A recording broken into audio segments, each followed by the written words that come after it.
Hello everyone, welcome into our latest live broadcast. It's the 21st of August 2025. I'm CareyHolzman, and today we're going to be looking at a inexpensive Wi-Fi 7 router that is worthy of considering for upgrade if you're running anything that's not Wi-Fi 7 and think you can't afford Wi-Fi 7. Well, TP-Link has introduced a brand new router that is under $100 right now on Amazon. I ended up buying this one used or returned to Amazon for about $72. And it looks like they have more that are returned. That's why there's some white stickers on the front of the box. I guess Amazon's covering something up that was there before. I don't know why people return things. It doesn't mean anything's wrong with it. Oftentimes people have no idea what they're buying. So the way I look at returned items isn't as a negative thing. I see it as a positive thing. We'll find out when we test it, but from what we know of TP-Link, they always make solid equipment at a great value. They're not a sponsor here. They've never paid us a penny. They've never sent us anything for free.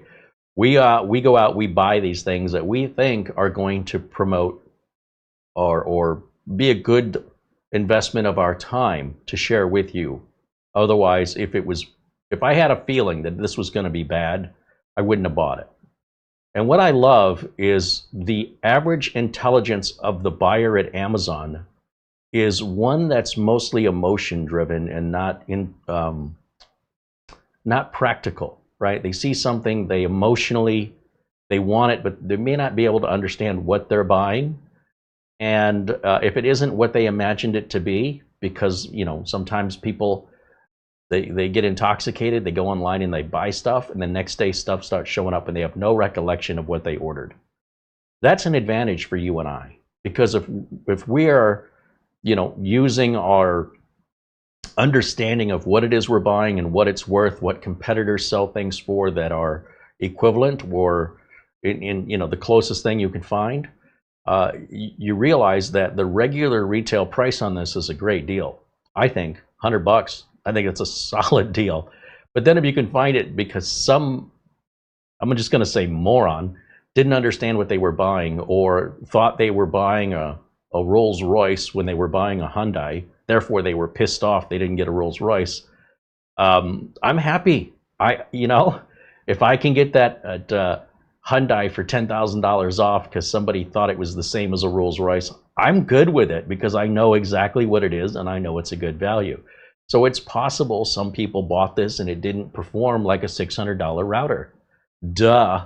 I mean, that doesn't mean it's bad, and it doesn't mean it's not 10 to 20 times better than what you have now. So I don't think anybody's replacing a $600 router with a $100 router thinking that's an upgrade, but they're out there, people. And all you need to do is look at all of the options available on the Amazon page for returns. And it's to your advantage. That's the way I see it. I don't see it like, oh, wow, it's been returned. I wonder what's wrong with it. I think, wow, lucky me, some moron returned gold, and I can now buy the gold for cheaper. And by the way, I always make sure that when I'm buying returned items that I'm getting them from the Amazon warehouse so that I have 30-day free returns, just in case there is a legitimate reason why it's been returned. I've seen products maybe 8% of, maybe less than 8% of the returned products I'm buying from Amazon are actually bad. So what? So I put it back in the box, I send it back to Amazon for free, I get a 100% refund. Doesn't cost me a penny. That's worth the risk if the discount's significant enough. So it's almost $30 off to buy this returned. $30 off, I'll take the risk. If it was $8 off to buy it returned, well, you know what? I'll just buy it new. I don't need the... And by the way, just because it's new doesn't mean it's not got something wrong with it. You still might have to return it anyway, but then your odds, instead of 8%, go down to about 2%. So anyway, just to share with you my perspective on that and why I get so excited when I see deals like this. Now, I've never used this router before, and it turns out our friend over at Mike's Unboxing Reviews and How To has already done a review on this. And that's good news if you live in England. Sometimes the stuff we show here in the USA is not available to people in other countries. And that could be for a variety of reasons, from tariffs to laws. So when you see people that they want Windows to be easier, they're not looking outside of their own country. When Windows wants to know what region you're in, that's not just to set your time zone. It's also to obey the European Union laws if you live in the European Union. It's to obey the laws in other countries. It's also like with Wi-Fi 7, 6 gigahertz bandwidth may not be allowed in certain countries, which means that this area of Wi-Fi 7 will not work. 6E and 7 may not work in certain countries, not because of the technology, but because of your lawmakers. So it's very important when you're selling to a global market that you have to make a product that can meet all of the legal requirements of the country you're selling it in. When it comes to food items, I think in England, if I'm not mistaken, if they show a picture of the food on the package, it must be actual size. But in America, they can show it magnified with a little fine print that says enlarged to show texture. So the same company making the same product has to make it one way in England or Canada, perhaps, and another way in America. And so this is the global economy, and a lot of us aren't used to it. And so what a lot of us, well, not a lot of us, but the people who cry and whine the most about why is Windows so difficult, really they want an Xbox. I mean, that's what it amounts to. And if they just buy an Xbox, a lot of this problem is solved. I don't have a lot of respect for people who just cannot grasp or they refuse to grasp. There's people, the world's a big place. And their needs, that individual's needs, are not on Microsoft's mind. Microsoft is meeting the needs of the governmental regulations of each country in order to sell their product there. That's it. And I tell you this because you see it online all the time. But it's like children complaining about something like it's raining. Okay, so it's raining. You know, deal with it or don't.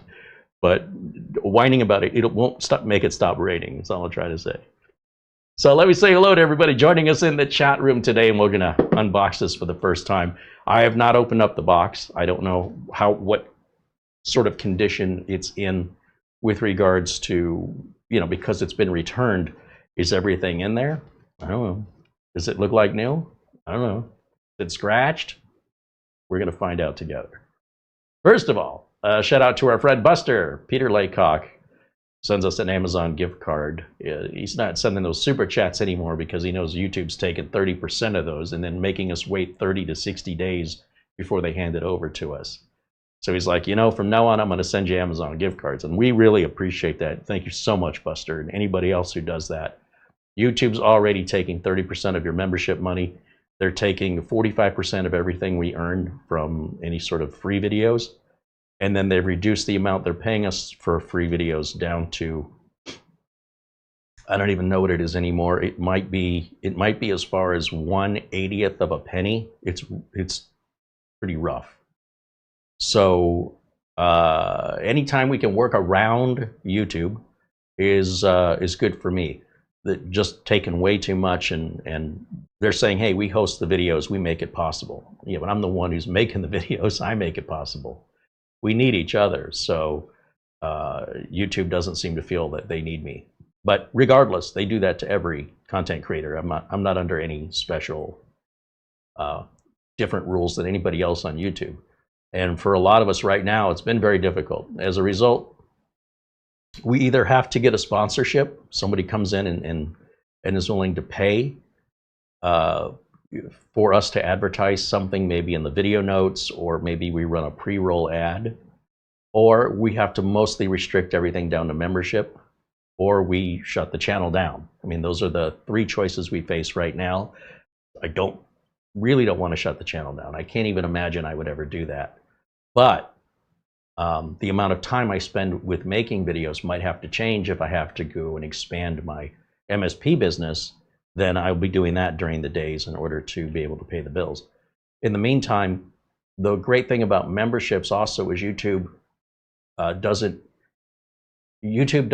make any money when you watch a video of mine. If you're a member and you watch 1,000 videos, YouTube doesn't make a penny from that. They made the money on the membership. And if somebody who's not contributed to the channel wants to watch the membership videos, Essentially, what ends up happening is they get the content for free. YouTube profits from the sale of any advertising, and then I get, sometimes harassment because people don't like it. So that's mostly being turned off, because feeding into YouTube's greed and then feeding into some viewers' greed is something I can do without. Now, we'll still always have free videos. This video is free. Anytime that a company wants to send us a product, that product, they obviously want the most amount of eyeballs for it. So for the company to pay, basically pay for the content, we open those up to public. Somebody has to pay for the content. I would, but I can't afford it. It's way too much money to do as much content as we're doing. And you're going to see this shift throughout the next 12 months across the entire platform as people try and figure out a way, how do we do this and still pay the bills? And, when you watch commercial television, just to give you an example, commercial television is free, but if you want to watch HBO, if you want to watch specialized content that costs millions of dollars to make, you need a subscription to the service. And then when you get that, you probably don't see any commercials because you're paying for specialized content. But you don't have to watch HBO. You can watch other things. You can watch commercials. There's probably going to be a channel of nothing but commercials the way things are going with these shorts videos that YouTube and TikTok, everybody's focusing on. They're just advertisements mostly. So why people are clamoring to watch advertisements is beyond my understanding. I always fast forward past advertisements. So we're trying to do something different here, and we don't want to join into that faddish, that won't stay that way. There's just a group of people that just want to be bombarded by advertising. And so we'll let them go over there. We're going to stay over here. And if you're wondering why these things are happening, it's beyond our control. We're just trying to not capsize the ship. We're trying to make sure that we stay available and are able to make videos like these. So as I mentioned, TP-Link didn't pay us at all. They've never paid us. They never sent us anything for free. With membership money, we're able to go out and buy the product. That's why I bought it used, so I can make that membership money last me for more content. And through that, I think it more closely emulates what viewers are going to end up doing if they want to buy one. I think a lot of viewers would buy used. They would save money if they knew it was a safe bet, that they could return it if they had any issues. And, and we do it live because we don't know if somebody swapped out. Sometimes there are thieves that work with Amazon that will swap out a product and return it. We've seen that. Not very often, but it does happen. Amazon will still take it back 100%, no problem.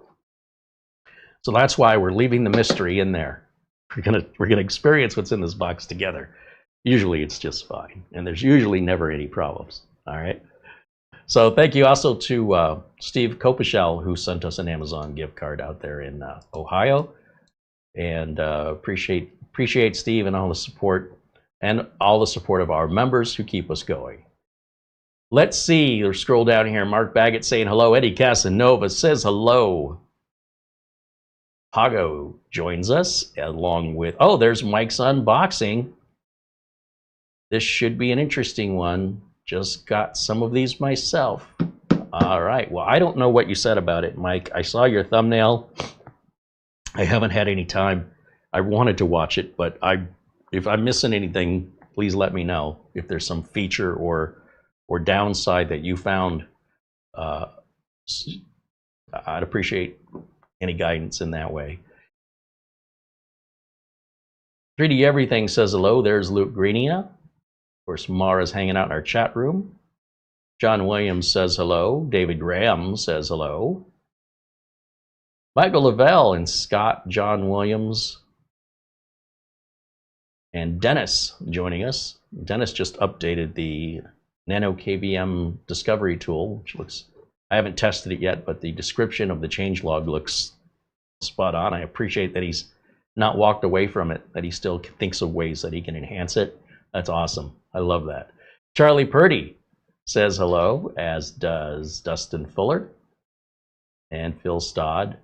John Lewis joining us from Brazil.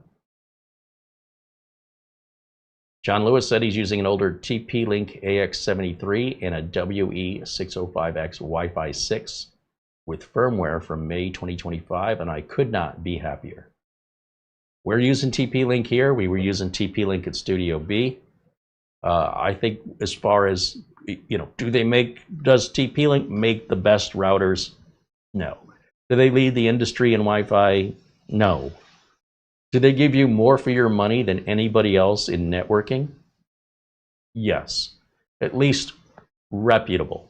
So there's some other companies that I've never heard of before that might be okay. I don't know, but like MokerLink and others from AliExpress primarily, they might be okay. I would be reluctant to deploy those to my clients without knowing how they last over time. So we have a couple of units we've been testing, and so far they've been just fine. But when it comes to, I need a decision today, we need something well within our budget that'll meet our needs, that's reliable, I'm going to default to TP-Link every time. Now, if somebody needs more than what TP-Link can do, well, they got to open their budget up. That's no problem. ASUS store ASUS have routers, and Netgear. There's plenty to choose from. Ubiquity. Just saying. How far open you want to get that wallet? Mark Gaines joins us from Northern Ireland, says hello. Dazzle555 says hello.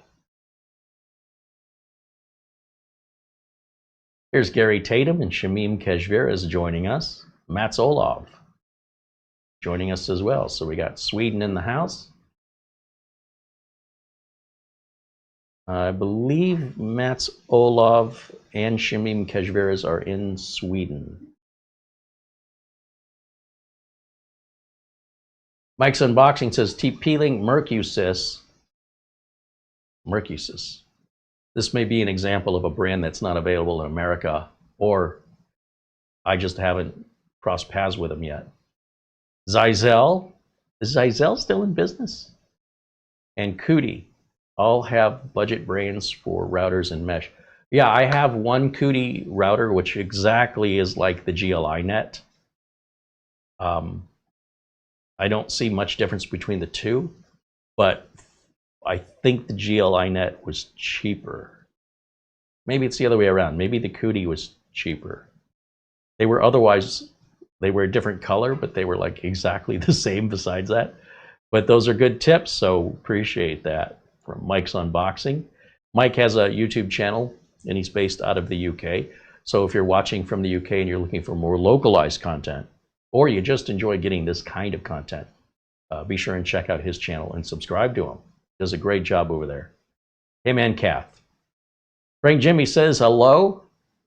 Elijah 52 Dickens joins us, and Jim Kenny saying hello.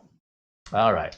Well, thank you again for hanging out with me today, and kind of excited. It's been a while since I've done any routers because nothing's been happening in the router space that's exciting except getting Wi-Fi 7 under $100.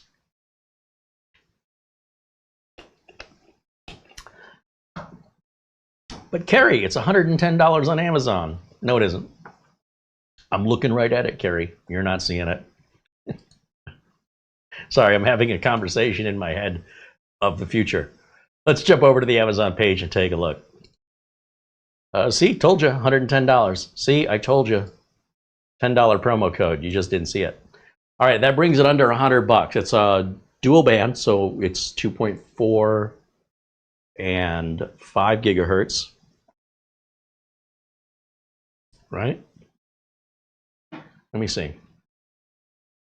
4 streams, 2 by 2.5 gig, and 3 1 gig ports. So in the back it'll have 5 ports. It's got a USB 3 port on it. It's a 2 gigahertz quad-core CPU inside of this router, which is pretty high-end for a router at this price range. It says 4 antennas, 1, 2, 3, 4. Yeah, that checks out. Built-in VPN service, easy mesh, home shield, MLO, multi-link operation, private IoT, free expert support. If we look at the reviews on this, there's over 18,973 reviews, averaging 4.4 out of 5 stars, which is pretty darn incredible. To have that many sales with that high of an average, that is really impressive. Okay, we go through all that, blah, blah, blah, enhanced coverage, blah, blah, blah.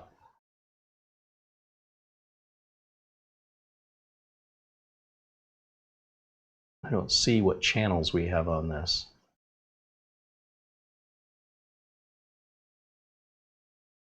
I'm a little surprised I don't see 3 channels, 2.4, 5, and then 6. So that's what I'm looking for in this description. I mean, it tells us the standards, but I don't have those memorized. It says dual band, so I'm guessing it's just 2.4 and 5. So there is no 6 gigahertz. That's why it can be sold at so many places. Okay. I didn't know MLO would work at 5 gigahertz. I thought you needed 6 for that. So I've learned something new. They've got an app. Everybody's got an app. Everybody wants on your phone, but we don't have to use that. VPN client, you know, if you need that, it's built in. The whole home mesh is a very interesting optional add-on. And what that means is if you're having issues getting the signal around your building, your home, different floors, or maybe you've got a shed out back or garage, and your signal's a little weak, instead of buying a $600 router, you could simply buy another one of these TP-Link routers for another $100 and mesh them together so that one is in charge and the other obeys. And what that does is it extends out your Wi-Fi range much more intelligently than just a Wi-Fi extender. This is so far superior to a Wi-Fi extender and really wouldn't cost you much more. And you just set it up where you need it to extend your coverage. And you can just add another one and add another one and add another one and make sure you saturate the entire area for as much as you want strength and distance to your signal. What's in the box? The router, a cable, a power adapter, and a QIG, 1 QIG. I don't know what a QIG is. Okay. I don't know of any other router manufacturers that are supporting EasyMesh. But if you buy TP-Link routers, make sure if it has EasyMesh listed, it doesn't have to be the same model of router. You can mix and match models from TP-Link and still be able to mesh them together. Just so you know. Most people probably wouldn't need to mesh, but you can. And at this price point, it's almost unheard of to see that. Netgear doesn't allow you to mesh anything other than a mesh router. You cannot buy a Netgear router, like tabletop router, and then decide I want to mesh it. Netgear will not do that. Asus will. In fact, everybody else will except Netgear. So keep that in mind. Netgears are one of the most expensive, if not the most expensive routers you can buy, at least for consumers. Wi-Fi routers, I should specify. All right, we ready to get to the unboxing? Craig Casabona with a $20 super chat. Right on. Thank you, Craig.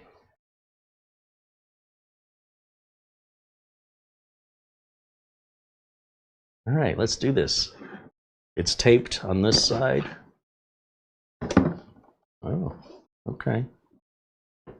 It's also taped here. So it looks like we're gonna, I mean, based on the tape, that's obviously not factory tape. Looks like it's gonna have a flap and then the whole top's gonna lift up. I should probably bring out my glasses when I'm bringing out a sharp razor. Probably a good idea. Let's see. Well, that tape's all broken. Go across here and down around there. Up through here.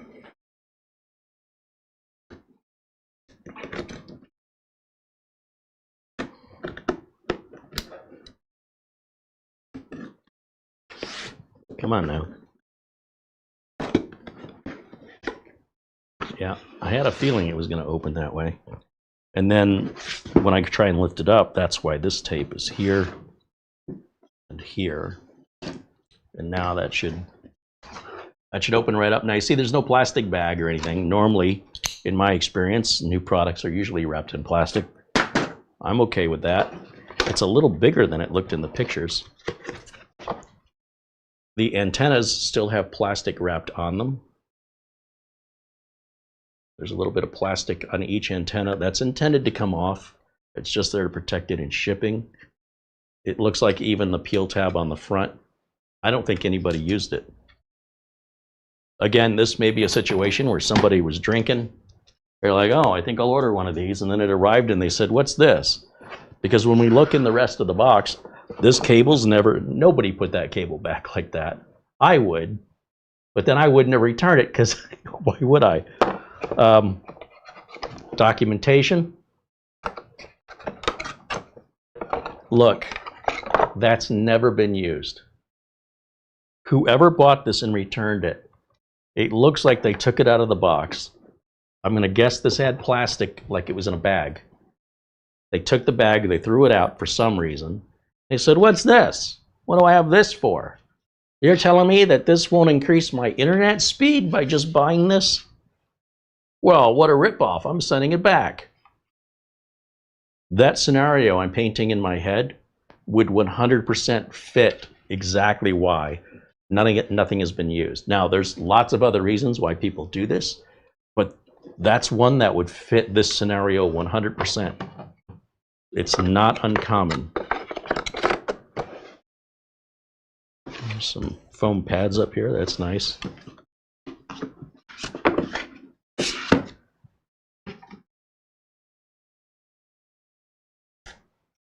So the proper thing to do when you receive one of these, if you want to get the best service out of it, if you actually take it out of the box and use it, is get all that packaging material off of it, and that includes all this plastic. This will hamper your signal strength if you leave it on. It will also start to bubble up in yellow, which is great if that's the kind of look you're going for and the kind of end result you want. But if you want the best performance and you want the router to look really nice, all that's there is to just keep any damage from, basically marking up or scratching this, because that's another reason people return stuff. So it literally costs them fractions of a penny to wrap this in plastic to reduce the odds of the much more expensive process when they deal with returns. And if people didn't behave that way, companies wouldn't do this. If people were like, yeah, it's got a little mark on it, who cares? This wouldn't exist. So when you're peeling this off and you're cursing about how difficult it is to remove, the company didn't want to put it on there either. But that's the world we live in.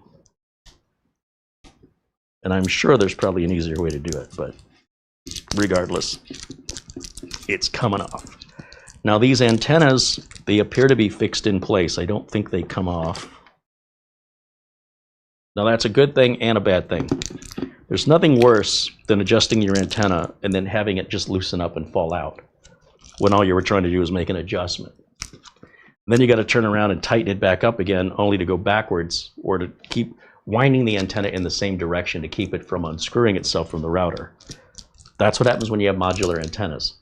When you have fixed antennas like these, they have stopping points like the steering wheel of a car. Once you turn it so far, it won't go any further, and then it'll stop again when you turn it the other way. This way the antenna doesn't back itself out, or the connection between the antenna and the router is not loose. There have been situations where people complain that their Wi-Fi signal isn't as strong as it used to be, and you go there and take a look at it and just start feeling the antennas, and you can feel the antennas are loose and they're not making a solid connection, and then all you do is tighten the antennas up, the Wi-Fi strength goes right back up again. So whether or not you think modular antennas are good or bad is really up to you, but for the average customer, this reduces that support call and that diagnostic. And it's pretty rare these days to ever run into anybody that has to replace or upgrade the antennas on the router. For what routers cost today, it just makes sense if the router's not cutting it, not to buy antennas, but to just buy a new router. Now, back in the old Linksys 54G days, and people were modding the heck out of their routers, the routers weren't as strong as they are today. So anything you could do to enhance it, it was all over the web, and people were buying and oftentimes doing these antenna upgrades. And you're like, boy, I'm so glad I had modular antennas. I'll make sure that I continue to get those in case that ever happens again. We're not going backwards. It's never going to happen again. We've moved past that particular period of evolution of Wi-Fi. And today you can buy routers that do have the modular antennas and routers that don't. And be aware of that when you make your purchase if it's important to you. I imagine the average consumer goes, who cares about this stuff, Carey? There's some people who care enough that I mention it. So if that information doesn't apply to you, please have consideration for other people that care about such things. They're not wrong, and neither are you. And we'll try to accommodate everybody's particular values and prepare you with all the information. Whether or not that information is important to you, I have to give you the information first, okay? And then it's up to you to determine if that has any value. But if I leave the information out, making the assumption that it doesn't apply to you, I would be wrong for many of the viewers. So I wouldn't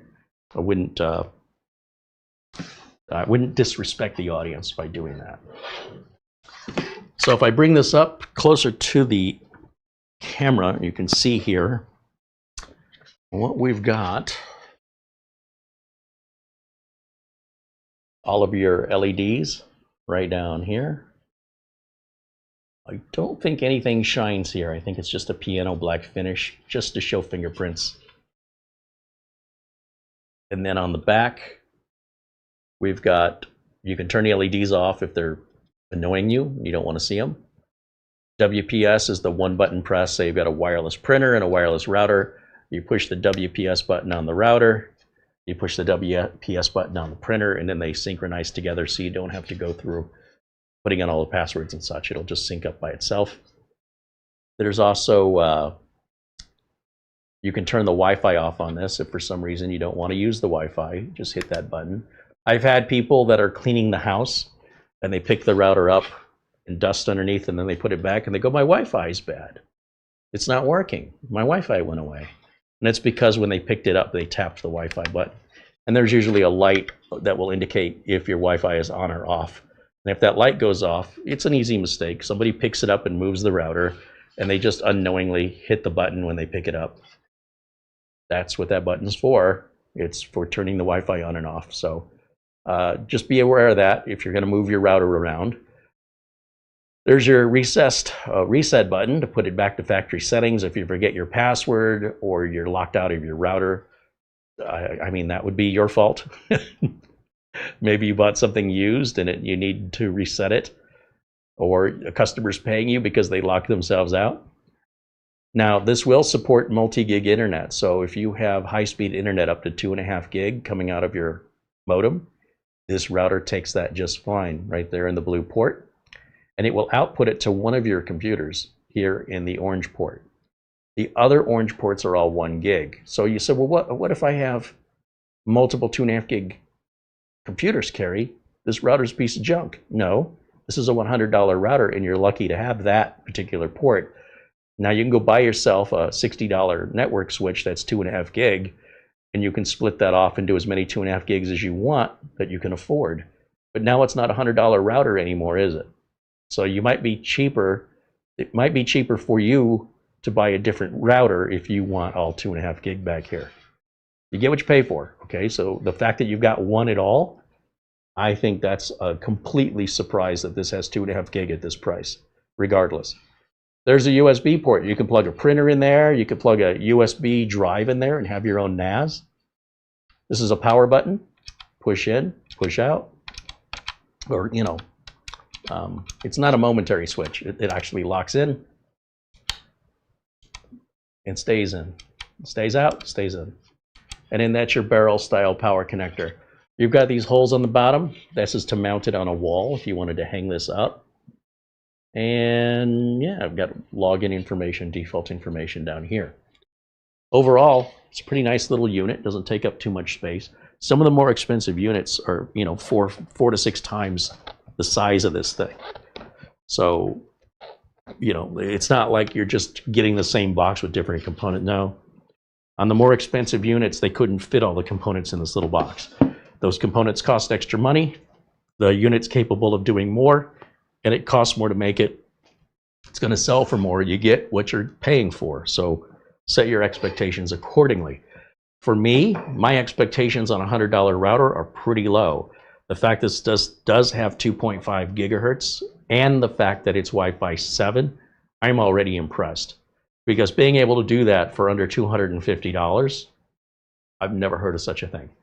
So hopefully this is a new trend, and we'll see more routers competing at this price point. And as we march forward, the technology should be getting cheaper, more powerful, and you know, just overall better. Maybe even smaller in size, cover more area, cost less money. The future's filled with all kinds of promise. Edmara says we have email. All right, well, tell you what, let me plug this in and let's get it booted up.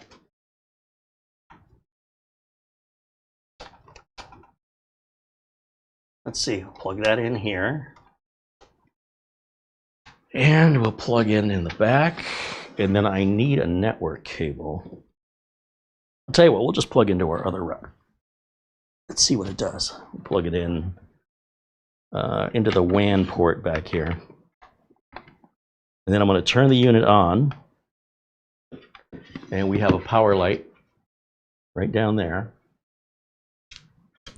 And then these string of lights will start to propagate as the system boots up. It has to boot up just like a computer. It takes a minute. So while that's booting up, let's check the old email.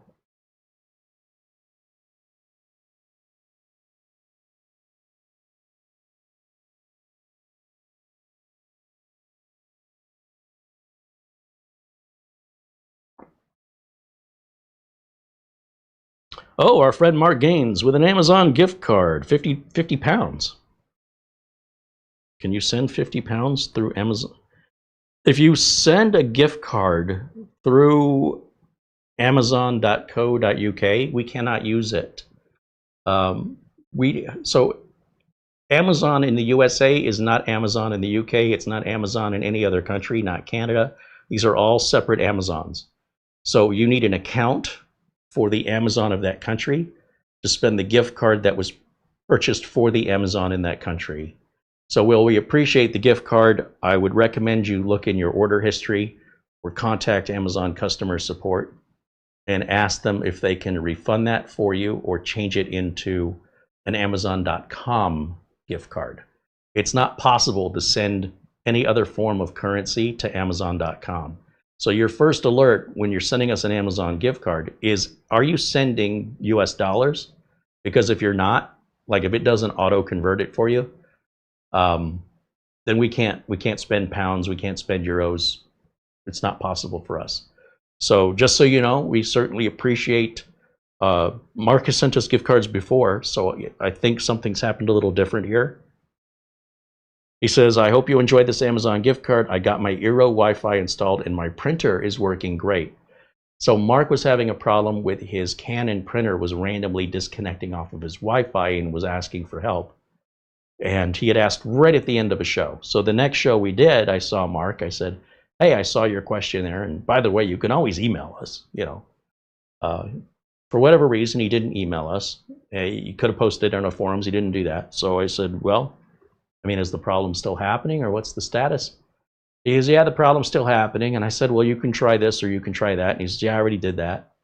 But he says, I've got my internet service provider is providing me a new router. So he said that was going to happen on Wednesday. So we had this discussion, I think, on Monday. And then here we are. It was Monday or Tuesday we had the discussion. So I said, well, we'll wait till I see you again on the next video because it'll be after Wednesday. And well, there's the update. They changed the router. Everything's fine. So I'm glad to hear that. Thank you for the update.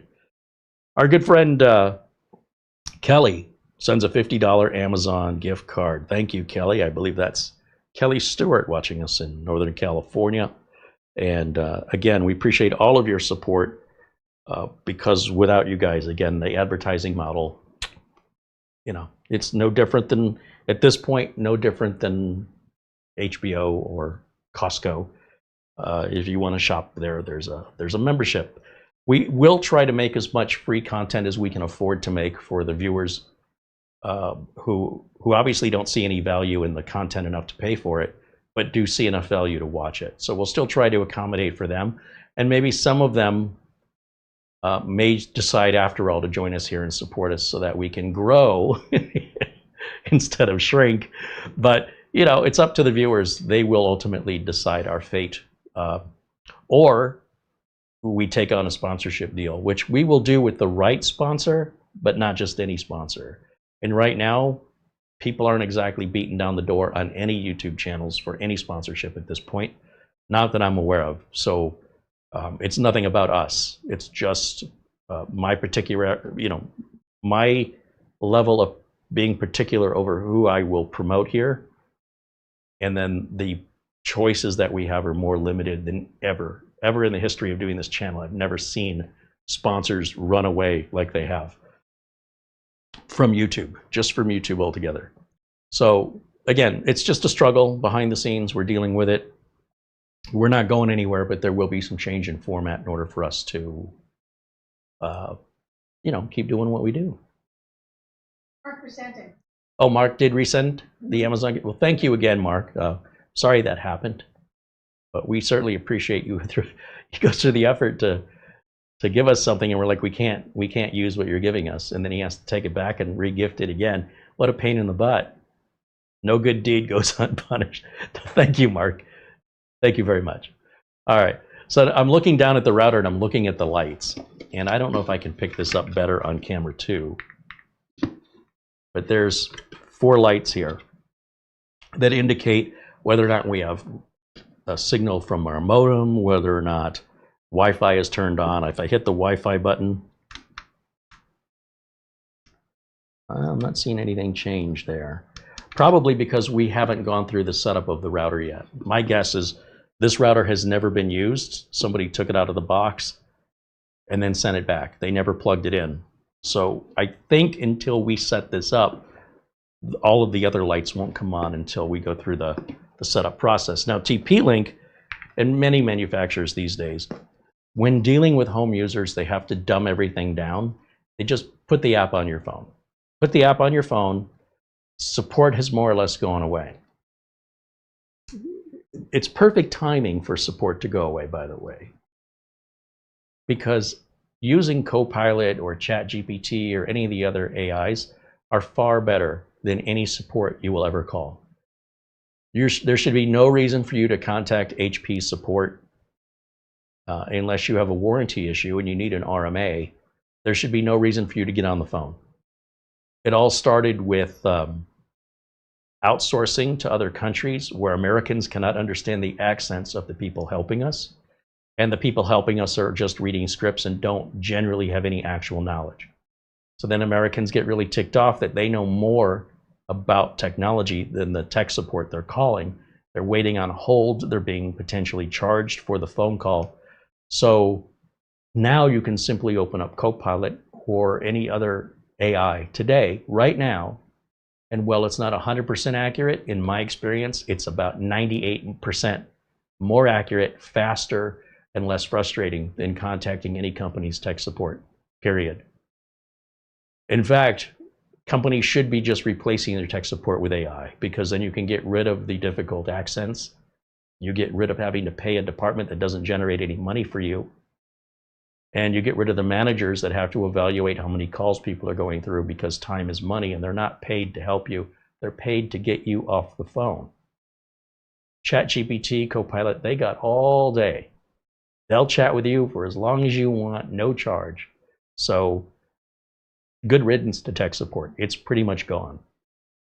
Now, for people like myself that are in the managed services business, we also have to be aware of these AI solutions, because not only can they benefit us, if our customers figure it out before we do, they might just realize they don't need you anymore, or they need you for less. They'll cut back what they want from you. In other words, once they figure it out for themselves, all we have to do is ask Copilot, then we'll keep you around for anything else that we can't resolve. So they might still keep you employed, but reduce the number of hours. And that means you need more customers. I mean, ChatGPT and Copilot, they're not going to replace a power supply. They're not going to diagnose a system that won't turn on. They're not going to fix an internet connection that's down. But a lot of the real basic stuff that they call for once the average user figures out that they can get that help for free without waiting, without having to make a phone call, especially if the phone call is embarrassing. You know, what site were you visiting when this happened? Oh, it was eBay. Yeah, it was eBay. You can be straight up and honest in your private conversation. Well, I don't know how private it is, but between you and Copilot or whatever AI assistant you're using, and in a lot of cases, it will help you get to the solution. On the other hand, you know, there's still people that can't be bothered. Like, I'm still not going to do it. Pay Carey to do it, you know, and hopefully I'll have more of those customers. But the point that I'm trying to make is that when it comes to like setting up this router, well, TP-Link does offer support. I don't know how good it is. I've never used it, and you shouldn't need to either. If you have questions about how things work or how to configure them, the app walks you through everything. Now, if you're a more technical savvy person, which I think most of my audience is, you probably just want to configure this router through the web browser. So I guess my goal right now is to find this router on the web browser. And I think the best way to do that is with another computer. I'm just realizing that now. So what I should do is set up another computer here and run it into the back of this router. What can I plug in?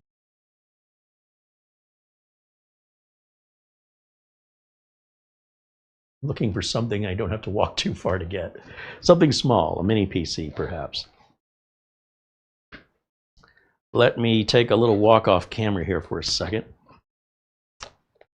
and see what we have laying about. Yeah, it looks like I'm going to go for a little walk. You know, I still have a couple of the Windows 10 veteran giveaway PCs, and I do like to check them from time to time to see if it's offering me the Windows 10 extended security updates, which last I checked, it's not doing it yet for one of these computers, but it is doing it for another one. So Microsoft is staging that rollout and staggering it. And they have until October 14th, really.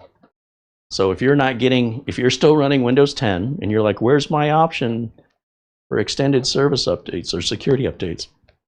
It just hasn't gotten to you yet. You're still in line. Wait your turn. It's pretty easy. Wait your turn. All right, so here we've got just one of the veteran giveaway machines. Let's get it plugged in. And I need a keyboard, a mouse, and an Ethernet cable. That's why they include an Ethernet cable, by the way, but I'm not going to use that one. I'll just grab this one right here. I got bunches of these laying around for just such an occasion. And we're going to go from any of the orange ports. Doesn't matter which one you use. Could you do this via Wi-Fi? You'd have to use the phone app. Otherwise, we haven't set the Wi-Fi up. So how can we connect to something we haven't, you know, via Wi-Fi if we haven't set up the Wi-Fi yet? But with the app, it's possible. So we're going to just do this old school. And of course, once we set it up, if we don't have any use for these wired connections, we don't have to use them after that point. Once we set up our SSID and password. There may be a default SSID and password already set that may be printed on the bottom. And if that's the case, you could connect to it Wi-Fi through that as well. All right, so I need power to this.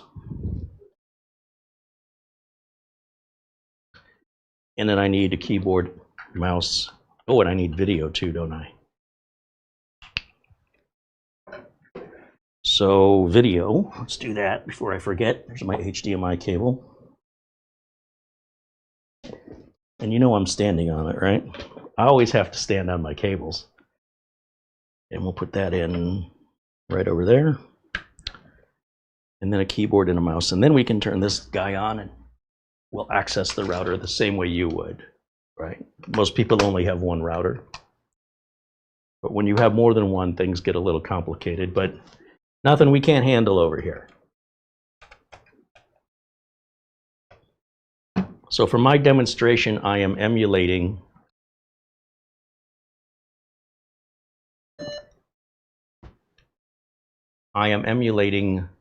this is your computer at home, this is your router at home. All this other stuff I have is for me to broadcast to you.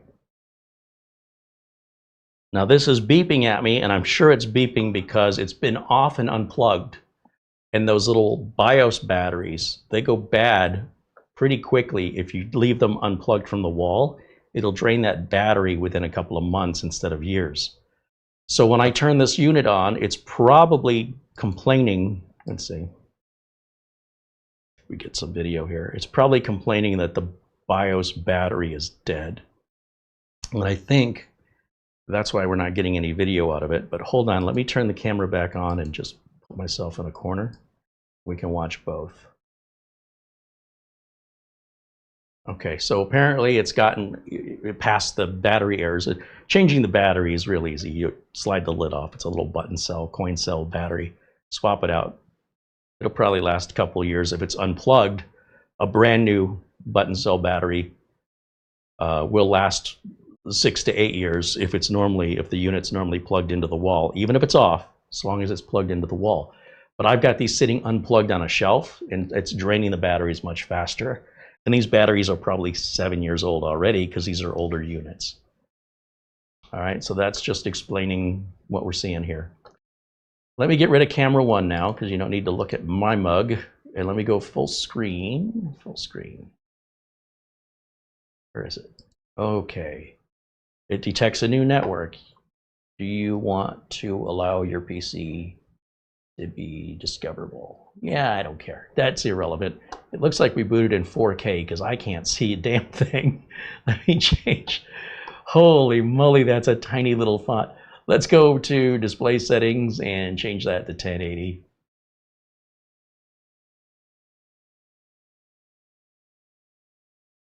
Wow. It's almost like cutting onions. It's so hard to see.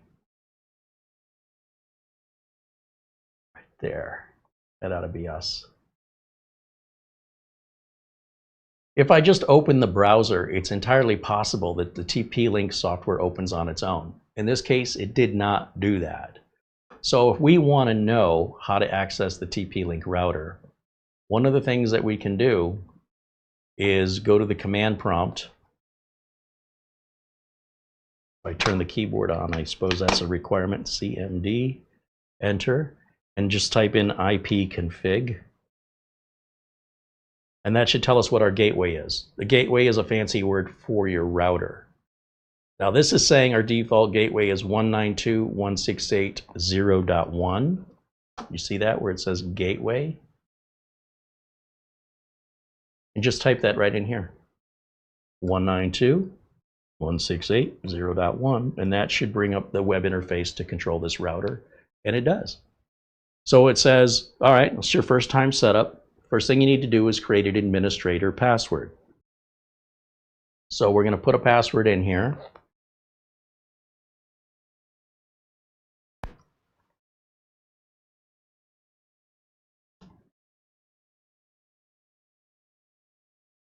And if they match, push enter. Set your time zone. Remember, we talked about this.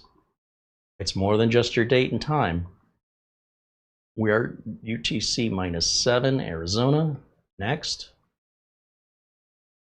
Select connection type. This is all good. Dynamic is fine. That means it's going to get it from your ISP automatically. Using the default MAC address is fine. I had a conversation with a technician from the internet service provider that said you cannot change a router's MAC address. I said, look, man, I appreciate what you do and your knowledge. And on your company equipment that you've probably been trained on and you might have been working for years at the ISP, the company that you work for doesn't allow this. But rest assured, if you went to Best Buy or Amazon and you just bought a router like a regular customer, that's been a standard to change the MAC address for about 20 years plus. That's normal. So, I mean, if you're interested, you could learn more about that. You can Google it. I'm not here to correct you or to, I was really walking on eggshells because I needed the guy's help, but he was completely wrong. Except in the world that he lives in the world of the ISP, when the ISP sends you a router, normally this is disabled. But if you buy a router, regardless if you bought it 20 years ago or longer, this is normally there. It's the ISP that's not following the standard. But they're locking you in. Okay. All right, next. Personalize your wireless settings. Smart Connect is enabled, 2.4 and 5 gigahertz.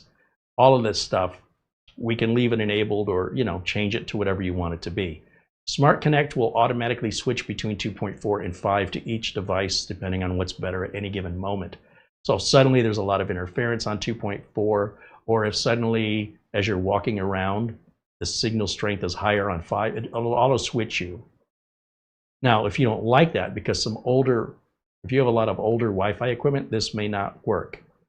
In which case, whatever you connect to, either the 2.4 or the 5, is what you're stuck with regardless of signal quality, if it changes throughout the day or as you move around the house.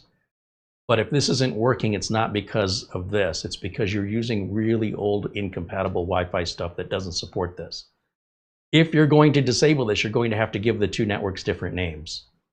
But if you enable it, they can share the same name and the same password. That's what enables the handoff to whatever is the better signal. So again, if you have older Wi-Fi equipment, you'll probably need to turn this off. There's one way to know for sure, and that's to try it. But if any of your older Wi-Fi devices are having trouble connecting, it's likely because of this. And this is true on every modern router. And that's what happens when you try and pair old crap with new stuff. So just expect that. Okay, now it's going to test our internet connection. Of course, it wants us to download the TP-Link Tether app. And I'm not opposed to the app, don't get me wrong. It's useful. But when I set up a router, I like to set it up the same way I've been setting them up for 25 years. I log into the web interface. Every app on the phone is different. If it's TP-Link or if it's, TP-Link even has a couple different apps, like for Deco versus Tether versus so many others, and Netgear has theirs, and Linksys has theirs, and Belkin has theirs. They're all different. None of them are the same. But the web interfaces, they're all pretty much, the interface is the same, and it's just the options that are moved around. Now the next screen that comes up, it said an auto update allows your router to automatically update to the latest firmware. This is absolutely critical, and I don't even think this should be an option. In my opinion, turn on auto update should not be offered to be disabled to an end user until after you've set up the router and you have enough technical knowledge to dive down deep into the administrative settings. That's where this should be hidden. Offering the average user the ability to turn this off because they don't know what it is, in my opinion, a big security risk and a disservice to your customers. So we want this on. So we're going to leave it alone. When do you want to update your router? You can set a specific time so it doesn't interrupt your day. If there's an update at 2 o'clock in the afternoon, you're busy working on something, maybe you're in a Zoom call with your boss, and all of a sudden your internet goes out. And you're like, what the hell just happened? So to prevent that from happening, you can set a time in here to say when to check for an update. So whenever your downtime is, in other words, whenever you're sleeping, whatever your sleep schedule is, where you know it's not going to be interfering, go ahead and set it for that time window, which defaults to 3 a.m. to 5 a.m., which probably for most people, they would never even know. They'll be in dreamland. Okay, settings have been applied successfully. You can now use the router. These are all the settings you've configured, a reminder what your network name is, and they give you a QR code that you can scan with all your mobile devices that will put the SSID and password in for you now. Just point your camera on your smartphone or your tablet right at this QR code. You can even take a screenshot of that if you wanted to share that with friends or with other devices. Next, we found another router. Yes, well, that's because we are plugged into another router. This router is independent of my modem. Next, it's getting all this right. We highly recommend you remove your old router. That's fine. Next. So it's just giving us information. We don't have to do anything. Now, a TP-Link ID enables some features where maybe you want to check on the router when you're away from the building. You want to check on any sort of, if you want to connect this with Amazon Alexa or Google Assistant, and then the Home Shield, which is maintaining and watching your network activity while you're away. As long as you're in the building and you can access the router, you can see all this. But if you want to be able to do that from outside of the building, no matter where you are, you can check in. You have to create a TP-Link account for that. I'm not going to do that. Let's skip. Join the free Join the user experience improvement. This is for you to report any issues you have to TP-Link automatically. I don't want to do that either, so I'm going to hit skip. It says there's a new firmware update. Perfect. Let's do that now. Before we take any further steps, let's download the latest firmware so that we don't have to potentially redo any of the settings. I'd like to do this once and be done with it. What's potential is you could go through all the little nuances and changes of port forwarding and Wi-Fi passwords and configuration, and then do your update and find out the update wiped it all out, and then have to do it all over again. It doesn't happen very often, but it's possible. For that reason, I recommend getting your foundation set. Once your foundation is set and solid, then you can start to adjust and customize things to your particular preferences and reasons, but only after the foundation's set.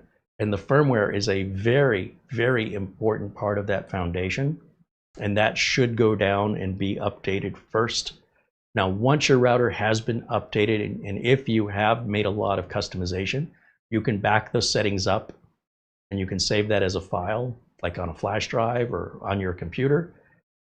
And then should a firmware update or a reset of the router become required or necessary, once again, you don't have to go through everything again. You can restore your backup file. Now, for my example here today on this live video, I'm not changing anything from the defaults because, in my opinion, those defaults are perfect for 99% of the people that are going to buy this router. And for that 1% that are more technical and they get in and dig into all these little settings, they should know enough that they don't need to be told how to back up their settings. So if you're somebody who's like, yeah, but I changed my SSID and my password, and I don't want to have to do that again, because if you reset it or it loses it, it goes back to default. Well, then you should have just left it at default. But no, if you insist, I want it to be this or that, then it's no big deal to type it back in again. But I don't want to type it back in again. Well, then, restore your backup file. It seems silly to me to just back up one setting, but you totally could do that if you want to. It's not very common that a router should need to be reset or for a firmware update to wipe out any previous settings, but it is possible. And while it's not common, it does sometimes happen. So just know that you're okay with that. Should it happen, you have to either set things up by hand again, which may be no big deal, because again, if we're just going through all the defaults anyway, we're done and super easy.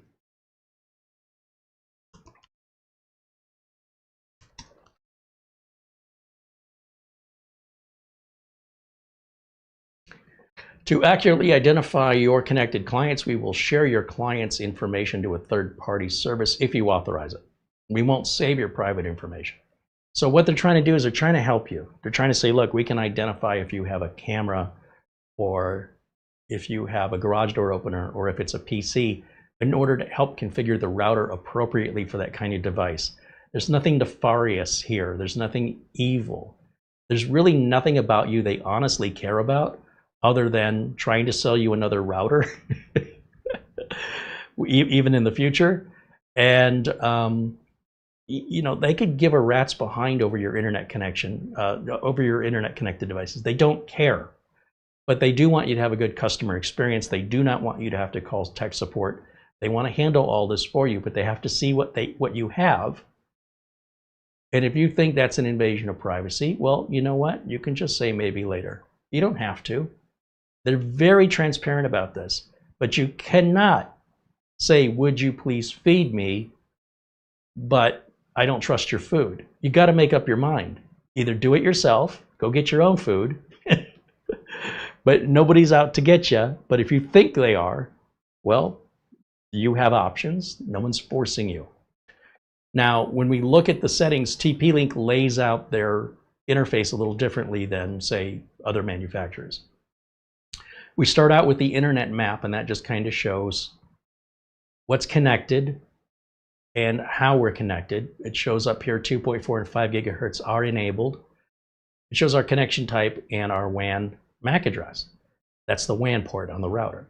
If we go up here to internet, then here we have really not much we would change, but if you wanted to change the MAC address for any reason, most people wouldn't. Probably the area most people would want to jump into is the wireless settings.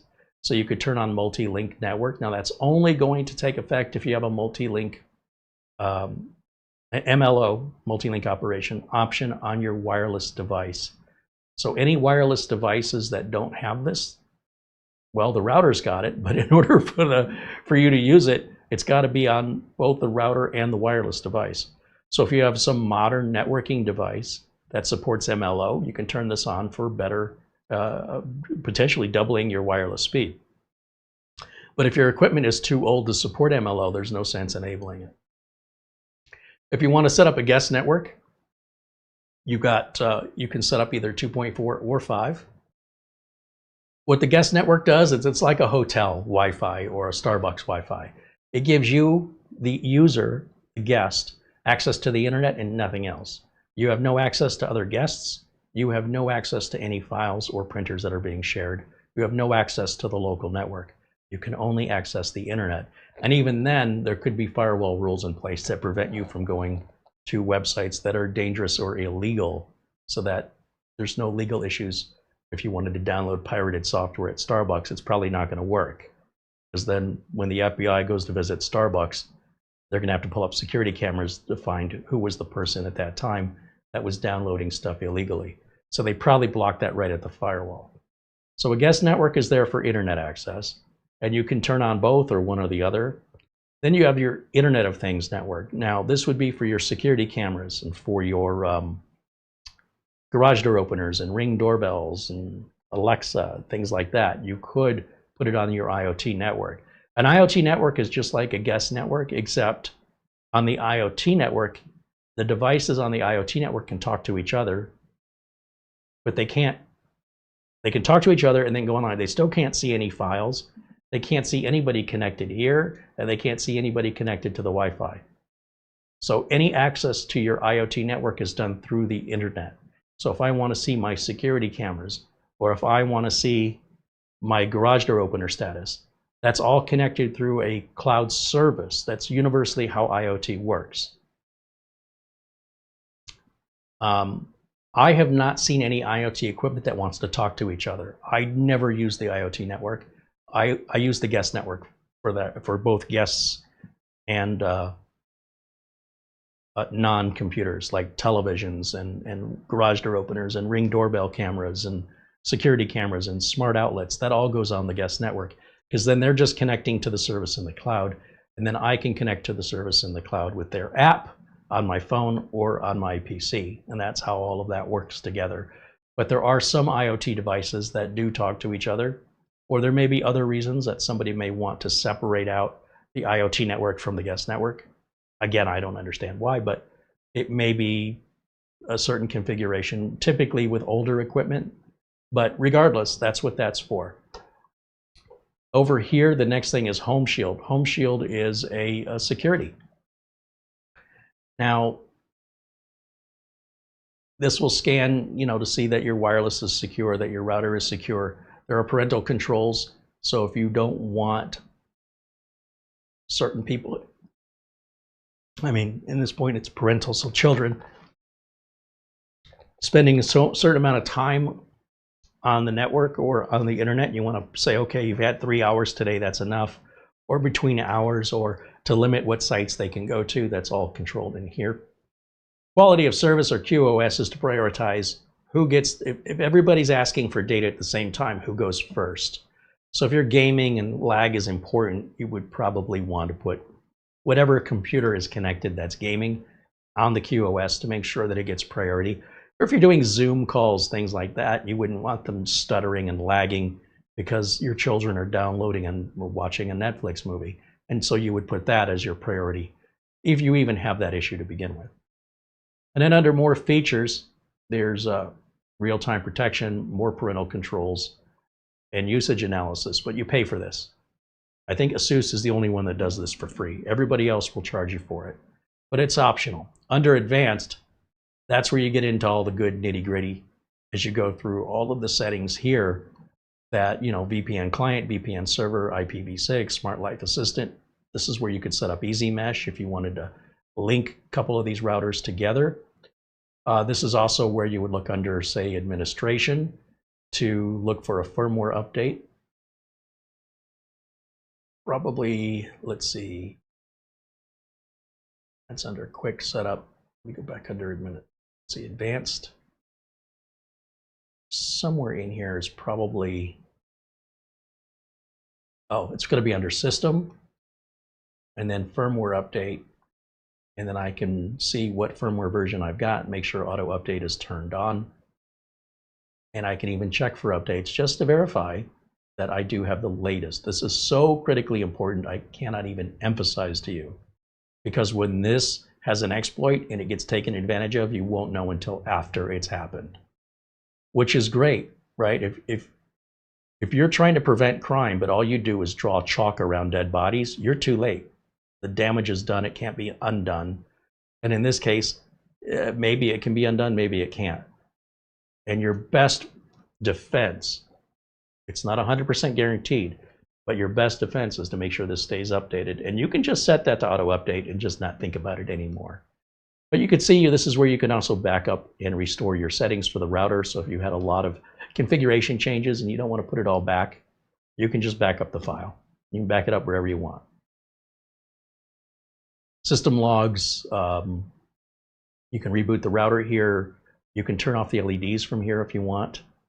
There's something called night mode, where the LEDs are turned off automatically after during certain hours. You can set a time period where you say, the LEDs are too bright, they're keeping me up at night or whatever. And you can say, well, turn off the LEDs between 11 p.m. and 7 a.m. or whatever you want to do if you want to. Or just turn them off permanently. I like seeing the LEDs because if there's say the internet's down, instead of going through a bunch of commands and typing them on my screen, I can just look over at the router and look at the lights. If you're not sure which lights are supposed to be on, when everything's working, take a picture of it with your phone. And when things aren't working, compare the picture of the lights with the current status of the lights. And if the lights have changed, it's probably a problem you can't fix. In other words, it's not your computer. It's not necessarily your router. It's probably your internet service provider is down. And that's a very easy way to tell without getting all stressed out and digging into the weeds for something that you can't fix. So it's one of the first things I look at.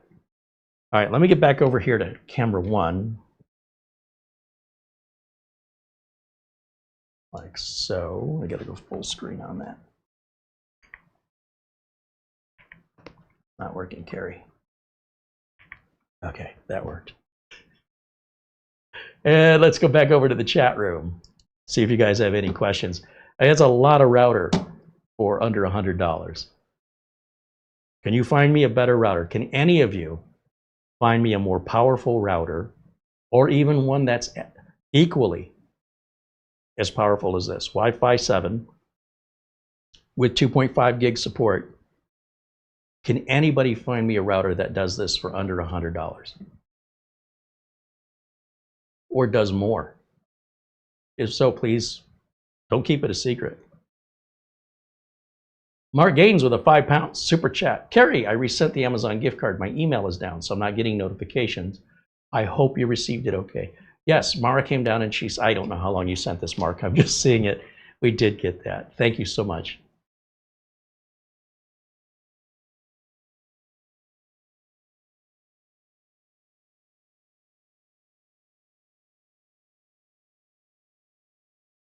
Jose says, what about your VPN server? How do you set it up?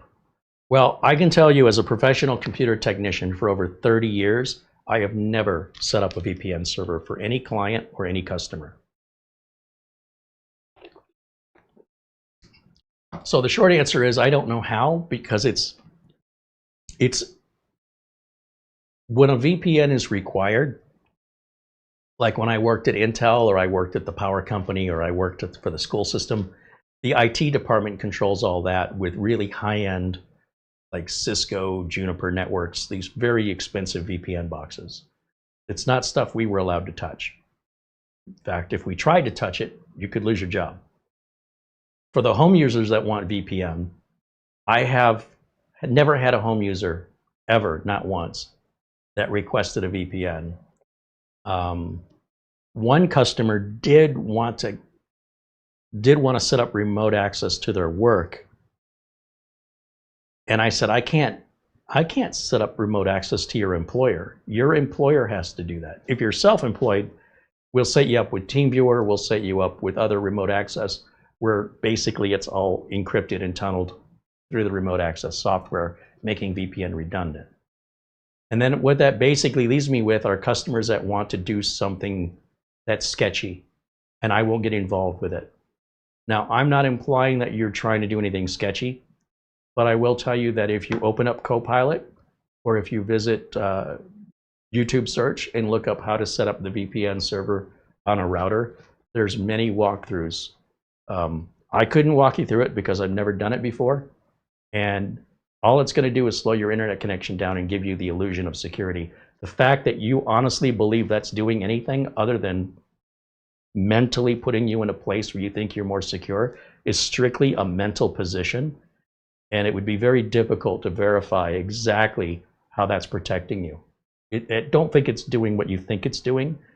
And if you do a search for why VPNs are a ripoff, or why you should not use a VPN, you will find hundreds of videos here on YouTube explaining the delusion and the misinformation the average home user has and what they think VPNs do, and why, once you explain it, they're a complete waste of money. So even though the VPN here is built in, it's going to slow your connection down at the very least. And likely, it's all an illusion of security that isn't really protecting you at all. So some people, they just believe things. They go, well, according to this, it's doing that. But how do you verify that? So one way people verify it is they go, well, I want to watch content that's not approved in my country, so I have to use a VPN to fake where I'm at. Okay, I cannot, as a professional business, extend my liability onto you in your personal use. I cannot condone it, I cannot recommend it, and I cannot be a part of it.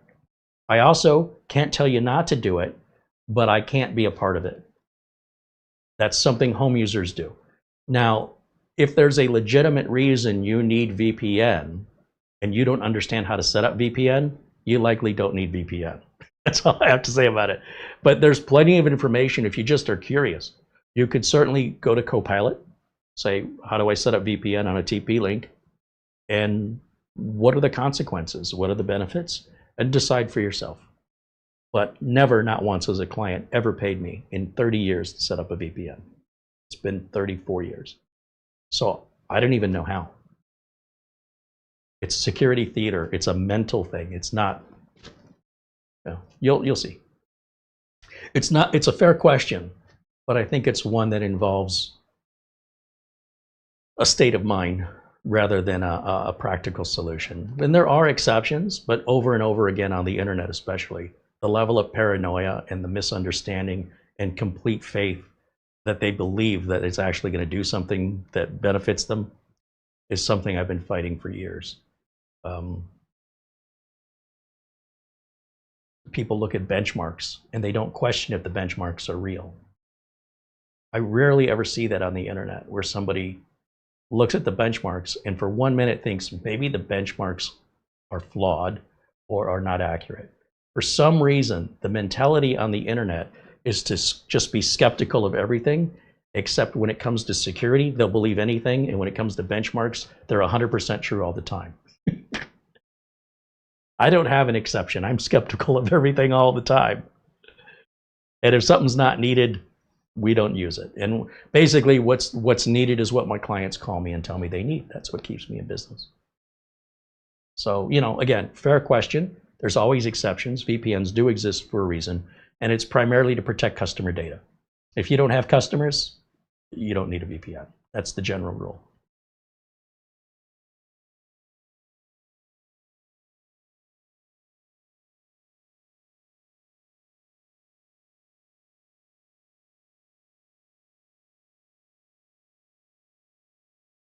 𝐃𝐮𝐬𝐬 said VPN in the UK is a thing at the moment, for sure.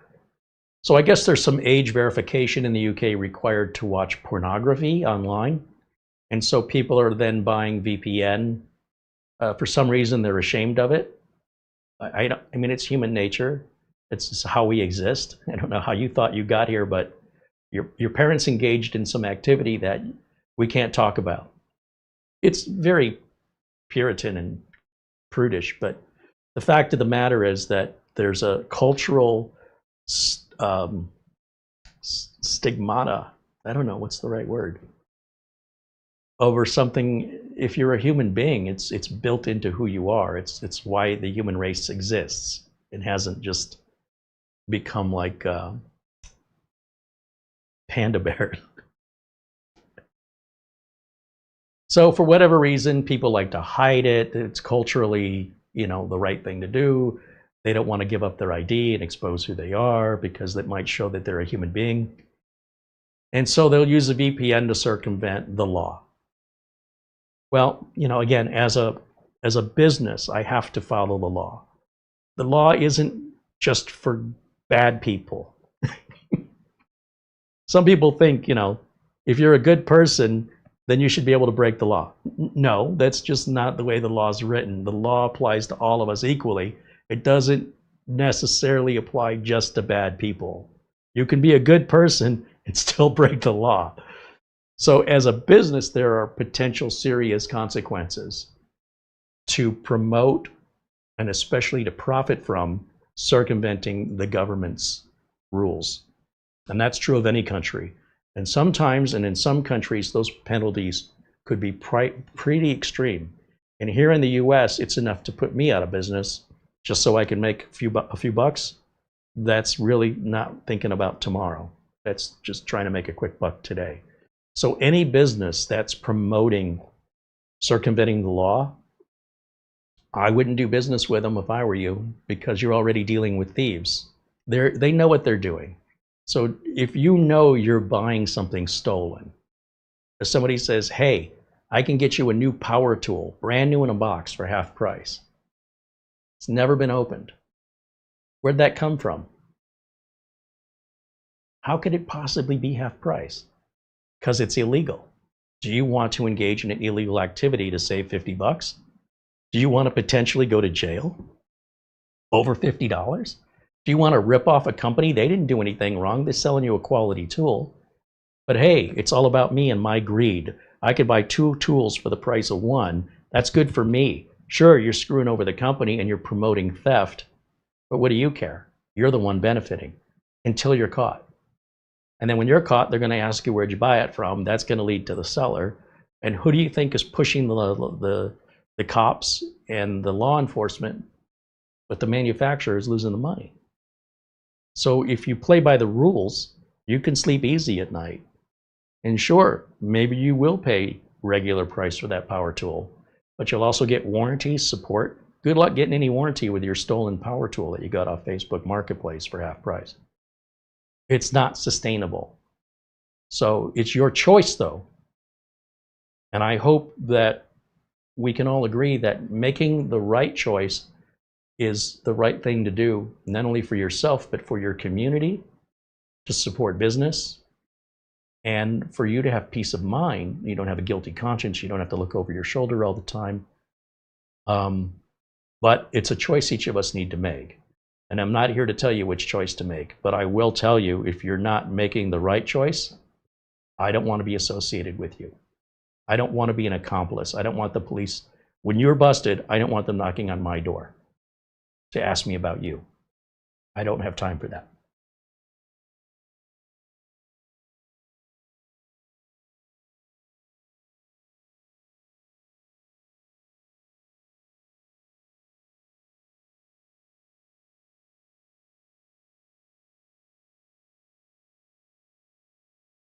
There was some discussion, and I can't remember if I think it was here in the US, maybe it was in the UK, where they wanted to make the barely legal pornography, they wanted to raise the age of that, which doesn't make any sense. Because whatever the age is, when the actors appear in that, they will still be barely legal, regardless of whatever. It doesn't, okay, so if it's 18 or if it's 21 or 25 or 30 or 45, if you have to be that old or older to perform, and you're just at the beginning age on the lower end, then you're barely legal. But it's legal. So why are we trying to make it illegal if it's already legal? Anyway, there's a lot of this happening currently in the governments in England and I think Australia, Canada, America, which is silly. But, you know, this is government. This is just what they do, and it's likely not going to go anywhere. It makes for good news stories, but the practicality of it and the long-term consequences are that drawing attention and putting a focus on it is like advertising it. And if you don't believe me, just look at Madonna's career. You couldn't have more negative press resulting in more success, the likes of which had never been seen before, except maybe Elvis. And without the controversy, she probably would be like any other artist. Oh yeah, I know Madonna. No, the reason Madonna is so well known worldwide is the controversy. When you tell people, and especially teenagers, you can't listen to this song, the first thing they're going to want to do is go listen to that song. And they may never even have known that song existed, but now that it's all over the media and they're saying, you know, Frankie Goes to Hollywood, this song is banned on MTV, what do you think becomes the most played biggest hit after that? So if you don't talk about it, if you just leave it alone, then it just kind of exists out of the sight and mind of people that aren't interested. But if you raise it up and bring it to the forefront, then people who weren't interested become interested. And now it grows instead of gets smaller. And the governments, in my entire life, I just keep seeing it over and over and over again, they're completely oblivious that what they're really doing is promoting it. Whatever it is, alcohol, marijuana, whatever it is, they continue to increase awareness, whereas other people either weren't aware, didn't care, or never gave it a second thought. Now you're putting it into their heads. What do you think is going to happen? So all they're doing, and I realize, you know, so people are going to put VPNs on and work around these rules, but I cannot assist you with that. That's all I'm trying to say. I'm not saying it's right or it's wrong. I don't care. I honestly could give a rat's behind what you do. I just can't get involved with some things you guys do. Brian Madonna said, is Wi-Fi standardized yet? Wi-Fi was standardized many years ago. The initial Wi-Fi 7 router we bought was a TP-Link before the Wi-Fi standard was set. Let me do a quick search. Let's go over, you know, we can go over to this unit here. That may be the easiest way for me to do this. And I can tell you exactly when. Go full screen. Okay. Let's bring up Copilot.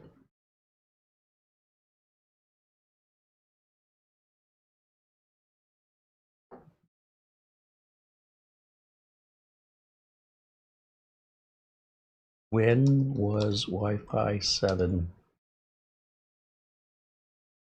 certified? I misspelled it, but it should know what I mean. Devices began rolling out shortly after certification, with broader adoption expected through 2024.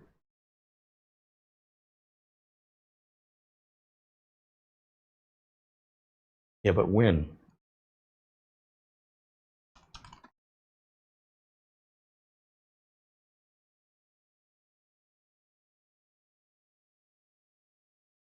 Wi-Fi 7 was officially certified on January 8th of 2024. So it's not been years, but it's been almost,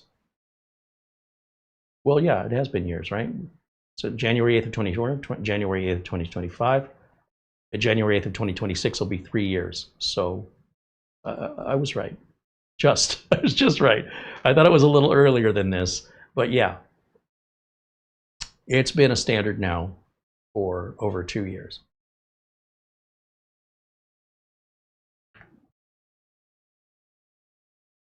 Back over to camera one. Scott says that's Elvis, or Dennis says that's Elvis's birthday. Mike's Unboxing said Wi-Fi 7 is still being ratified in most regions, but the general outline is agreed. Wi-Fi 8 is nearly with us. And Mike's Unboxing, tell us what is the difference between Wi-Fi 7 and Wi-Fi 8? And I hope everybody's sitting down.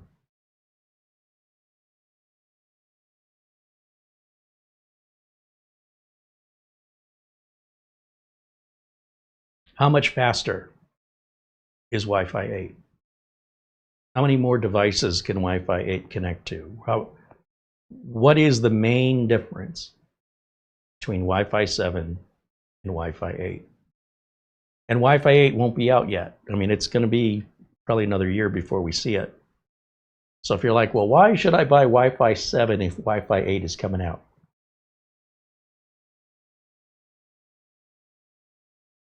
I'm just waiting for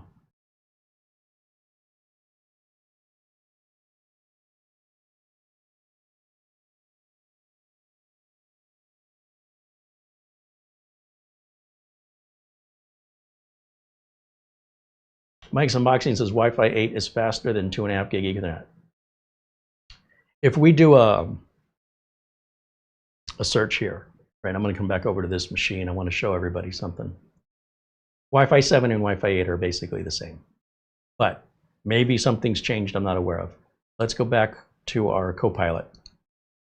What they're working on with Wi-Fi 8 is stability to make Wi-Fi 7 more stable. That's pretty much it. I'm not having any stability issues, so I'm not exactly sure why I would want Wi-Fi 8, but maybe there's something Mike knows I don't know. Let me open up my screen here.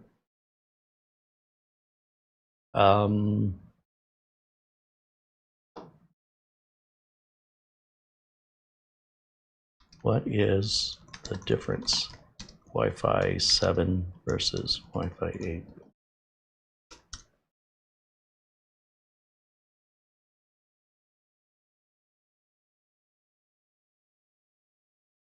Oh, the max data rate goes up. This isn't expected until 2028. So we got 2.5 years, 3 years. This right here, the distributed MLO, is the same, but it's more flexible, whatever that means. And advanced mesh, meaning we're working again on stability with the connection. This is dealing with the radio signals.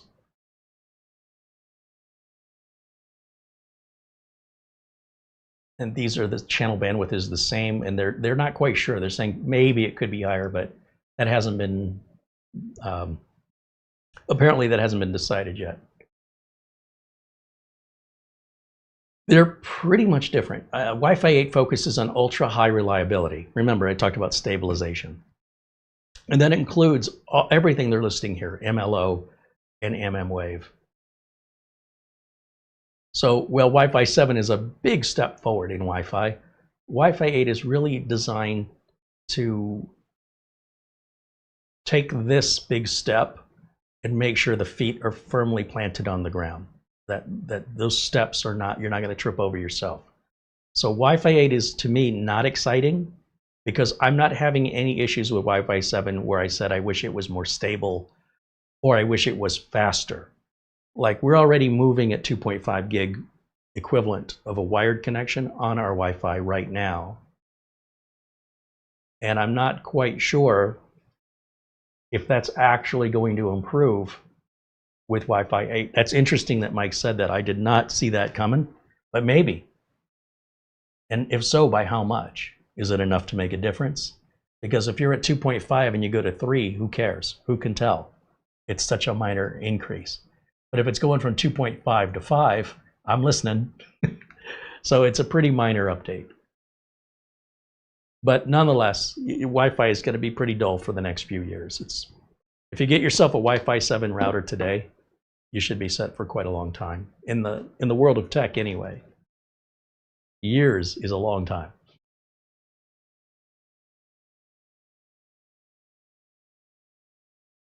Mike's Unboxing said it has better, Wi-Fi 8 has better connectivity in terms of resistance to dropouts when switching hotspots or networks. Yeah, we're back to stability. Again, I don't have that problem, so why would I need to fix a problem I don't have? I'm not aware of any of my customers that we've rolled out Wi-Fi 7 to. Not a single one is having an issue with it.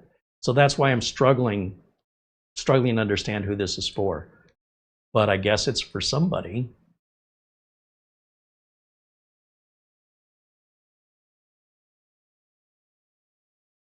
Steve says Windows 11 is not yet ready for the general public. Yeah, that's what people said about cars when they refused to give up their horse and buggy. Congratulations, you now have the mentality of an old person. Wi-Fi 7 has the massive marketplace share of Windows operating systems. There is no more used operating system from Microsoft than Windows 11. So all those millions of people around the world using it are all wrong, and it's just you that know better. People like that, Windows wasn't made for people like you. And I don't mean this as an attack. I'm just telling you honestly. If you feel that Windows 11 isn't ready for public use, then you're not the public it was designed for. You should be using an Apple product, or you should be using a Linux product. There's no reason why anybody should be using a product voluntarily to complain about it. If the product doesn't meet your needs, that's your issue. That's not a problem with the product. That's a problem with you. Use a different thing. I don't like this broccoli. Well, why are you eating it? It's terrible. It's the worst broccoli I ever had. You ordered the broccoli. You don't even like broccoli. Yeah, and I don't like this broccoli either. Nobody should eat broccoli. That's what you sound like. So enjoy that. It's going to be yelling at the sky. Those kids in their bicycles. This isn't going to lead to good things. That used to be a thing. Look it up.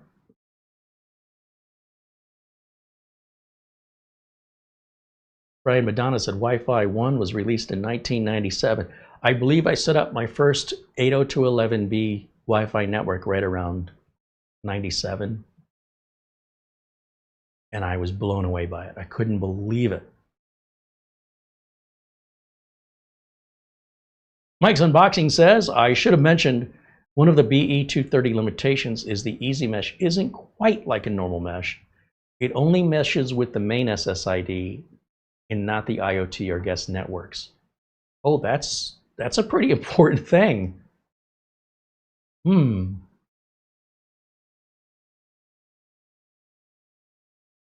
Wow, that is a significant bit of information.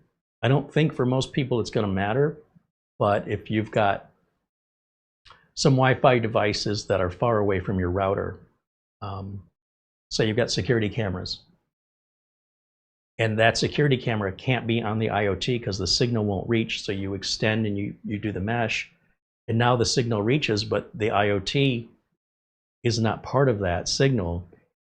Wow, that's a pretty big discrepancy there. I appreciate you pointing that out. Windows 10 has a larger market share. No, it doesn't. I'm also 10 feet tall and I weigh 4,000 pounds. The internet said so. No, Windows 10 does not have a larger market share. Again, somebody's living in the past. And you're welcome to. You can live in the past if you want to. That's not what my job is. My job is to help my viewers stay up to date. And you're living on information that's a year old or months old. All of that's changed, and I would recommend that you get yourself updated before you continue to frequently speak out over things that you're completely wrong about. And it would just take you 2 seconds to Google it, and then you can apologize, or we can kick you out if you're going to dig your heels in and say that I'm 10 feet tall and I weigh 4,000 pounds. No matter the fact that I don't, you're going to keep insisting, then you're not going to be welcome here. I'm going to tell you that right now. We're not going to have people knowingly and willfully proliferating false information and poisoning our community. That's absolutely rude, it's selfish, and it's delusional. We're not going to have it here. You'll be honest and be transparent. Fact check. I'm telling you, you're wrong. You have two choices. You can stay quiet, you can be supportive, or you can leave. But if you continue spouting false information, you'll be banned.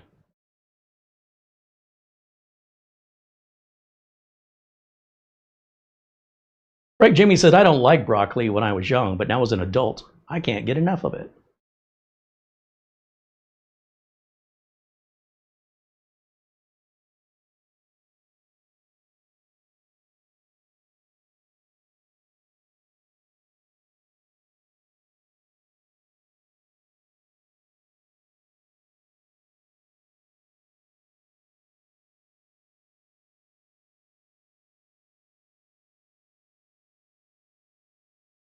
And by the way, nobody who would pay to watch this content would make comments like that.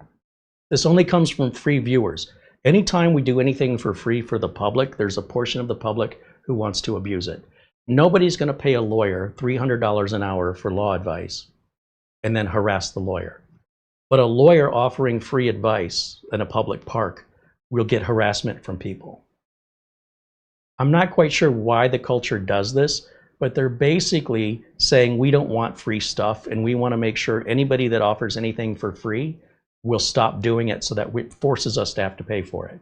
Because when you pay for it, essentially, you won't be complaining, or if you feel as though what you've purchased isn't holding up to your expectations, you potentially get a refund and you go separate ways. But it's only in the world of free that people sabotage themselves and their community by complaining about the free thing, which ultimately leads to the free thing going away. And that means anybody else has to pay for it. So if you're wondering why this is happening universally, whether it's a product or a service, whether it's YouTube or content, it's because free doesn't work. Free can work for a little period of time, but there's too many people that think free has no value. So the lawyer offering free advice has zero value. The same lawyer offering the same advice at $300 an hour is treated with a different level of respect and value. And it's not everybody in society who does it, but it's enough that it disparages anybody from offering free services to the general public.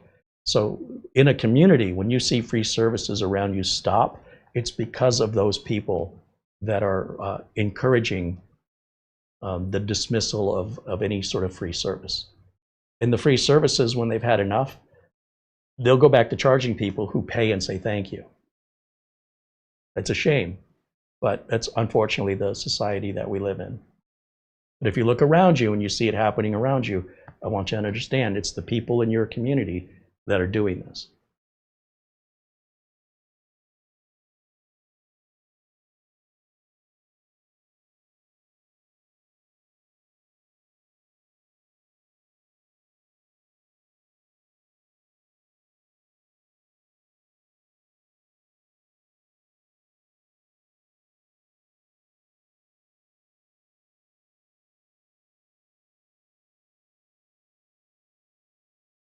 Steve says, Mom made me eat the broccoli. Some of these people need their mother to straighten them out because they're not going to listen to anybody else. That's okay. They're not welcomed here. They can go harass other people. We have a very positive and supported community here that I'm very protective of. And if people don't want to be a part of it, then they're not welcome. I mean, it's just that easy. You kind of get what you give in this world and in general. And when you give kindness and understanding, you get it back. But when you think you're smarter than everybody else, people are going to make sure that you feel really dumb. So expect it. If that's what you want, go for it. But it's certainly not surprising to us here that when people, like, we don't have to figure out who these people are. They stand up on a mountaintop and shout it. So they're very easy to identify. They can't help themselves. It's an illness. And you can't tell them they're ill. They won't. They think you're crazy. There's such a mental delusion that rather than seek out a third party to say, okay, one of us is crazy, is it me or is it them? See a third party, like a therapist, and say, what do you think? And then confirm if you're right or wrong, because you can't self-evaluate, it won't work. And since they refuse, because they know for a fact they're not delusional, because they're delusional, they believe that. The only way you can know, if you really cared, was you'd ask an unbiased third party that is a professional who doesn't know you. And otherwise, you can continue on with your illness, but not here. And again, that's why free is going away. Everywhere you look, free is going away, because those people are abusing it and making it very disparaging and discouraging to offer free just to get abused. Every customer, not every customer, but 99% of my customers that pay me don't abuse me.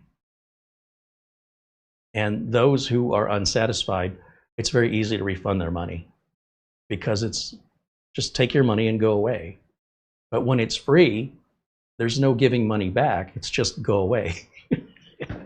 All right. Let's take a look here in the chat.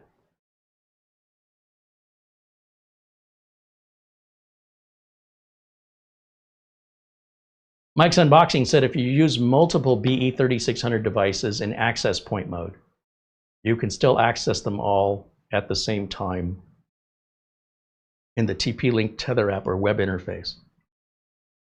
Well, that's a good thing, right? Because that means you can check their firmware individually and make sure each one of them is updated. I think that's probably why they do that.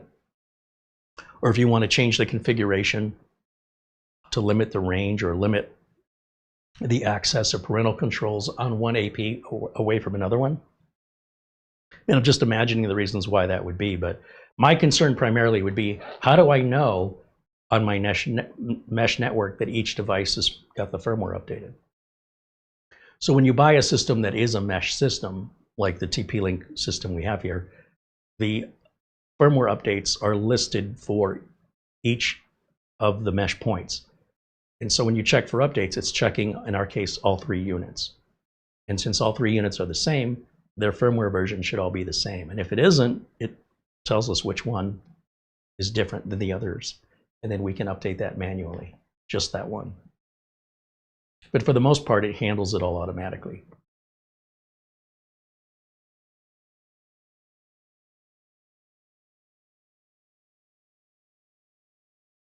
Yeah, looking over at the Amazon page, if we go back over to window capture right here, check this out. So it's $109 with a $10 off with a promo code. That takes it to $99.99.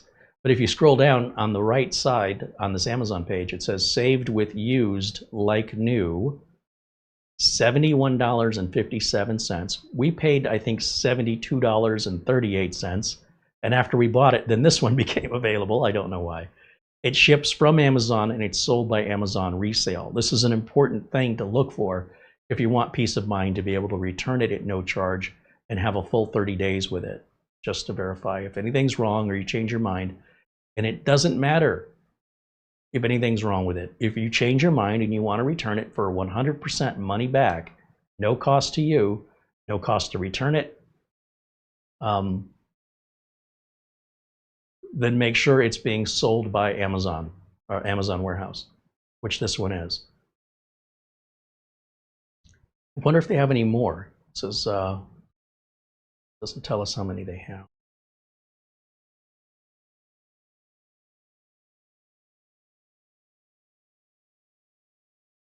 Now they do have higher end versions of the router, and they look very different. That's a travel router, for example. And the BE5000 versus the BE3600, what do you suppose that means? You know, we're dealing with wireless speeds here. That's what we're talking about, and the number of wireless devices. And as you want to go faster and connect more things, it's reasonable you'd have to spend more money for a more powerful router that can do that. More powerful router won't cost the same amount of money as one less powerful, at least not from the same manufacturer at regular MSRP. What else can we talk about? I don't know, did I miss anything, Mike? Let me go back over to the chat room.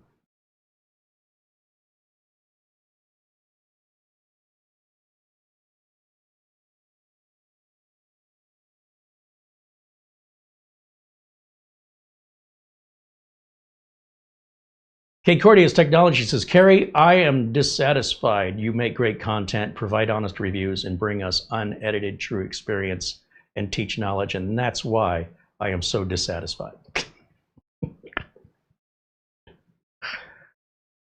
Yeah, well, you can't please everybody. Some people don't get it, and they want to defend their ignorance. It's one of the weirdest things I've ever witnessed. I'm going to fight to the death to not be educated, to resist your education. Why are you here? I don't understand. Did we challenge you? Was there a dare? I don't get it. I appreciate the sarcasm.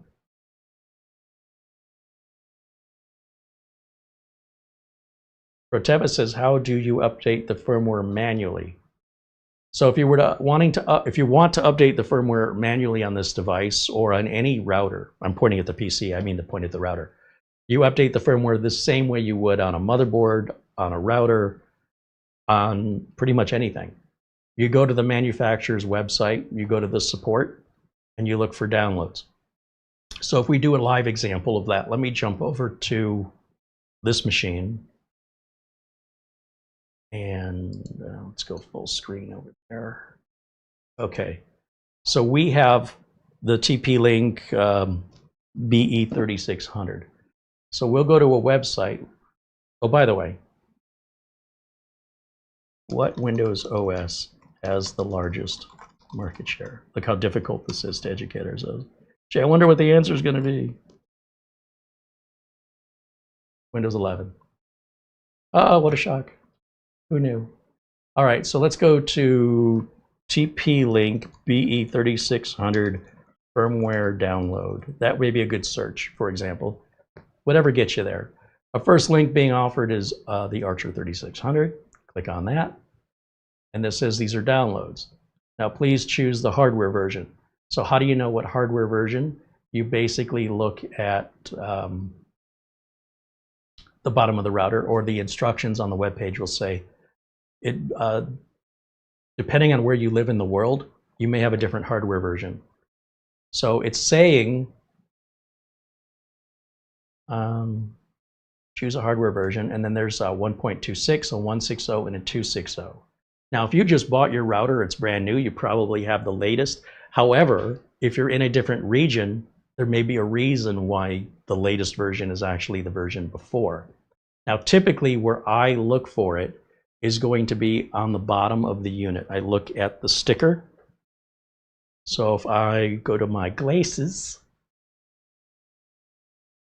and we take a look here on the bottom of the router,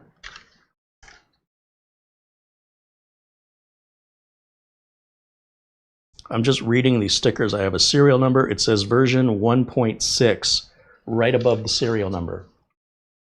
Version 1.6. So down here, I would want version 1.6. Anything with zeros after it, you can ignore. Zeros mean zero. So 1.6 is the same as 1.60, which would also be the same as 1.60000000000000. That's all 1.6. All right, so 1.6 is the version we have. And you don't have to do this if you do it, if you let it automatically update. And then we're looking for firmware. And it says you want to, this is the latest build right here. The date it was published was April 10th of 2025, and it actually shows March 18th is the build number, which is probably when they built it, and this is when they released it. That's why there's two different numbers here. So they'll have an official build number and official released published date. So they're usually, oftentimes manufacturers base it on the date. That assures you don't overlap the same number.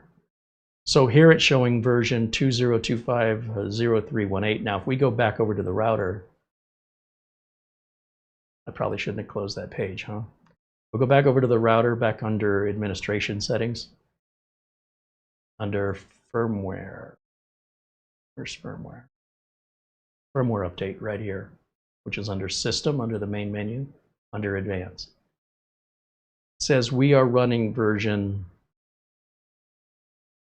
20250318, which is exactly what this says. 20250318. But if I wanted to, I could manually download this file. This is true of all routers. This is true of your computer's BIOS. This is true of anything that has firmware. This is how it universally works. You log into the interface and you say, I want to update manually. So it says for a local update, you download the file and you say, I want to upload the file. Go to my downloads directory. And the reason the file's not in there is likely because it's been compressed as a zip file. So it's looking for a .bin file here. So if I look in my downloads folder, yeah, it's compressed. So I right click on that, extract all. and hit the extract button. And that will open up this folder, and this has our .bin file along with some license information and instructions. But this is all I'm interested in is this .bin. So if I come back over here now that I've extracted it, double click on the folder we extracted to, then click on the firmware file, then hit the update button. It's the same update we've already applied, but we're applying it ourselves instead of applying it from an internet source, which is the manufacturer. It's really easy, but you shouldn't have to do it this way unless you're still living in the past. But you can if you choose to. This is especially important if you want to replace your firmware with an open source option. There may be files on GitHub where people using things like Tomato on some routers. I don't know why you'd shoot yourself in the foot, but some people really enjoy tinkering and playing around with their router and sacrificing reliability for features that they find fascinating.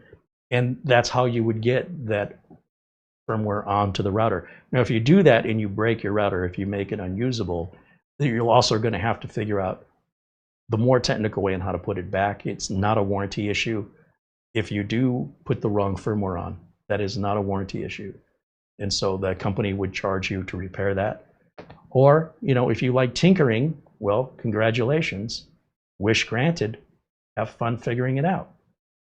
But you can put the authentic firmware on it manually, but there should be no reason you have to do that. The auto update here, the online update, is really what you should use and only use. The local update, if you're more a technical user, which you're not, or you wouldn't have asked the question, you should stay away from this. Okay, but it is possible. 𝐃𝐮𝐬𝐬 satellite update, update firmware. Oh, it's going to show you the firmware of all your 𝐃𝐮𝐬𝐬 devices so that you can still update from one source. Oh, I like that. So you do not have to log into each router separately. Cool. All right, let me jump back over here. Let's get back over to camera one.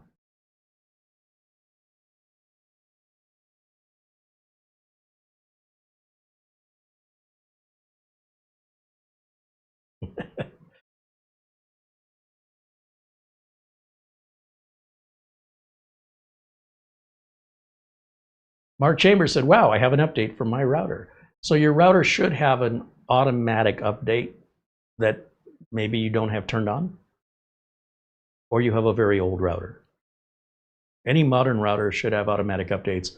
And if I were you, I'd make sure that those were turned on.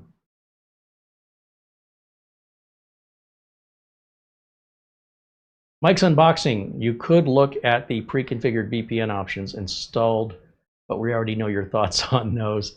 I mean, sure. I mean, it's a fair suggestion, even though it doesn't have any interest to me. It very well could have interest to many of our viewers. And I'm not here to tell our viewers what they should or should not be interested in. So fair enough. Let's go take a look at the VPN clients. VPN client, set up priorities for clients. VPN servers, we have OpenVPN, PPTP, L2TP or IPsec, WireGuard, and then I think connections, you might be able to add your own in here. But basically, the most common one people will use is OpenVPN. I think that's probably for obvious reasons. We start getting into some very specific options here that are often not free. And so the free versions are usually the ones that people, especially home users, use the most.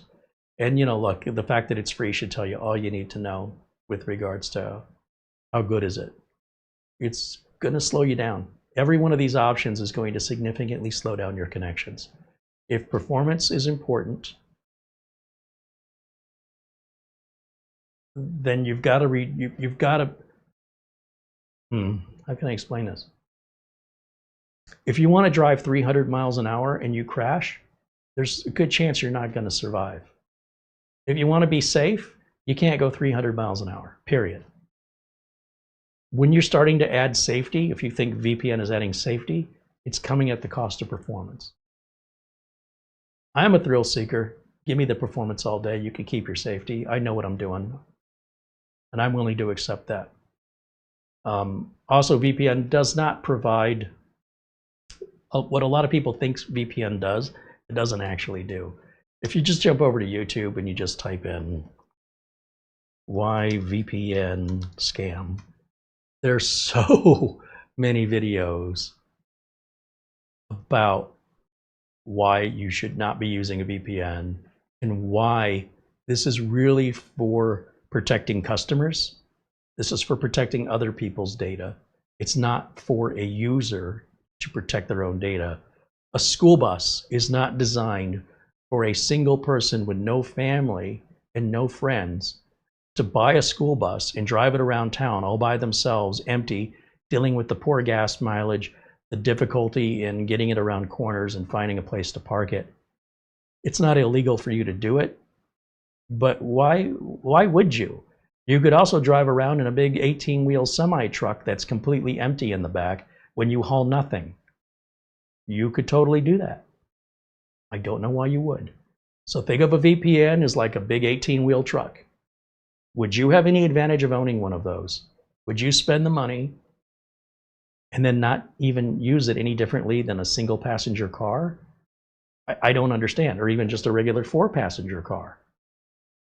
It doesn't make any sense for a home consumer to buy corporate scalable items unless they're just different than the rest of us. That you have to have the money and you have to have the ability to park it. And, you know, maybe you're just a semi-truck enthusiast. I don't know. But I don't know anybody in the real world who just drives around a semi-truck just when they don't need it. They're usually getting paid to do that. Most people that use VPNs are getting paid to use a VPN. And it's the company that's paying for it. And it's the company that's paying their employees to use it. For you to voluntarily pay money to use something that's intended to protect customers that you don't have, that you would normally get paid to use, but you're paying money to use it, is the whole scam. The whole thing is a scam. So if you want to learn more about it, I'm not going to cover it in this video. To each their own. Believe whatever makes you most comfortable. It doesn't change reality. And if you believe I'm 10 feet tall and that I weigh 4,000 pounds, there's no harm in it. You're welcome to believe whatever you want to. Just keep it to yourself. Because the reality is, a lot of people who don't fully understand are the ones who mostly talk about it in a positive way. So, as a professional technician dealing with real customers, my customers have customers. I have, for example, a dentist. That's a client of mine. It is important they follow all of the HIPAA rules. You don't have to follow the HIPAA rules unless you work for the dentist, okay? So if you're out filming with your camera and somebody comes out of the building and says, you can't film, this is a medical facility, you're violating HIPAA. I don't work for the medical. Only people who work in the medical industry can violate HIPAA and FINRA regulations. It's the same. If I'm filming an accounting company and somebody from the accounting company comes out and says, you can't film, we're an accounting company. I don't work for you. Those rules are your rules in the industry. I'm not in your industry. Those rules don't apply to me. Nice try. VPNs, those rules apply to the company. They don't apply to you as a home user. That doesn't mean you can't do it. I just don't understand what you think you're gaining other than some sort of weird mental placebo effect. Or you're trying to do something knowingly, trying to work around an obstacle that's placed there, usually for legal reasons. And again, if you're doing that, I'm not telling you it's wrong. I'm just telling you I can't get involved in that. I can't support you, and I can't encourage you. I cannot. There are legal ramifications for me because I'm in the industry that don't affect you because you're not in the industry. Get it?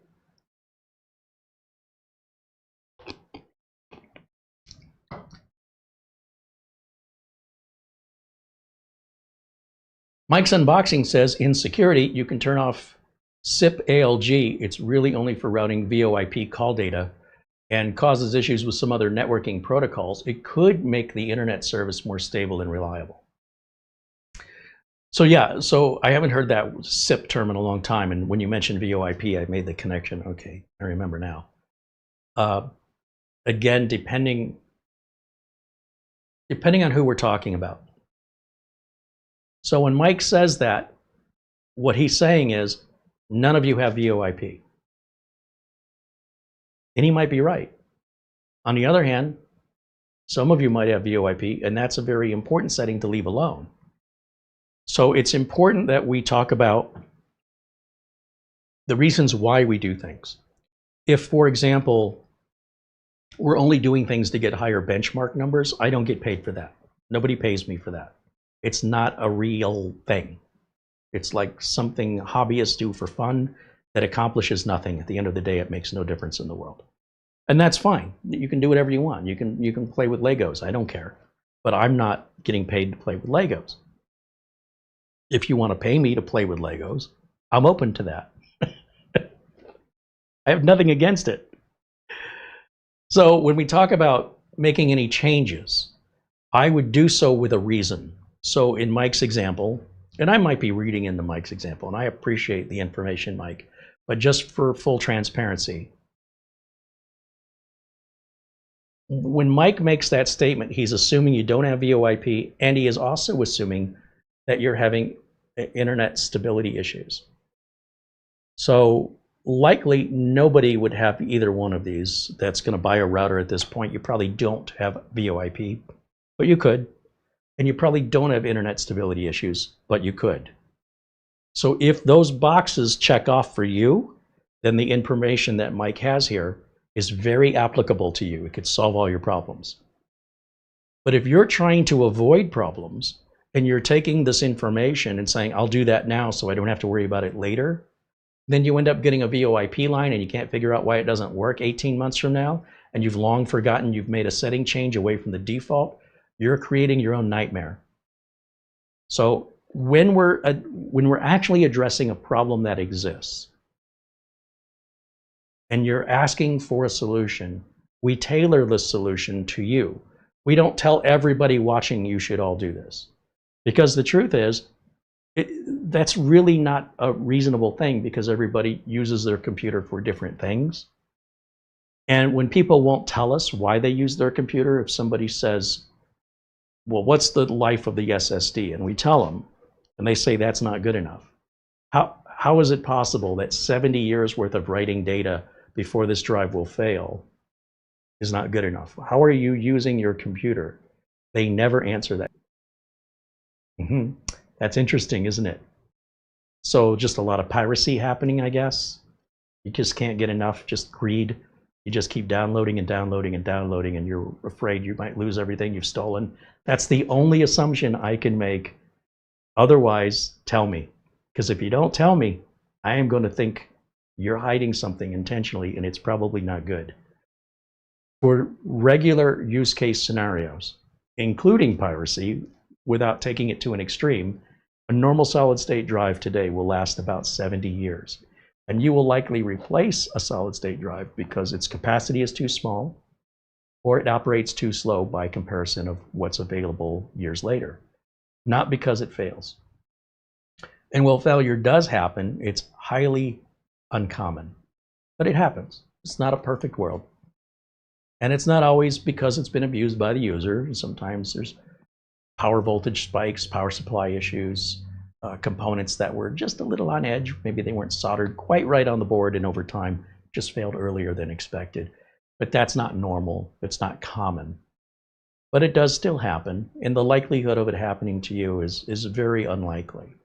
So when I ask people why it's not good enough, when we're already at this extreme level of technology, explain to me why it's not good enough.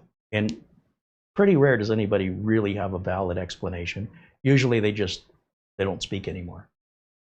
And that's all I need to know. Like, if you're not telling me, I know it's something not kosher, and I don't want to get involved in it. So anyway.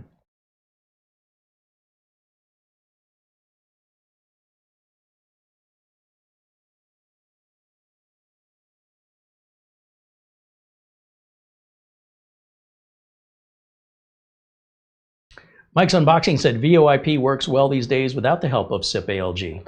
Oh, I didn't know. I don't deal with VoIP. I've always kind of paired the SIP protocols and VoIP together. So if that's changed, that's the first I've heard of it. He said, so really no one in 2025 should need it, and it can cause more problems than it was designed to fix. That's good to know. Yeah, I appreciate that. I don't know if that still applies if you have older VoIP, if you're making an assumption that people using VoIP are all using a modern VoIP setup.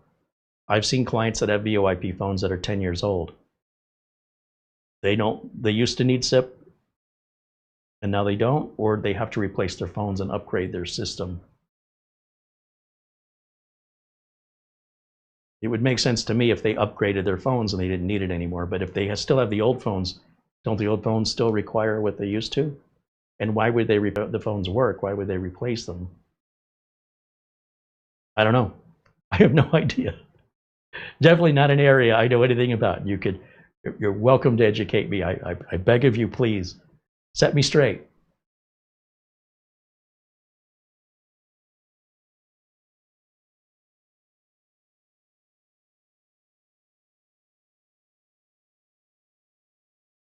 David Graham said, have you seen the new panic over Windows' last security update?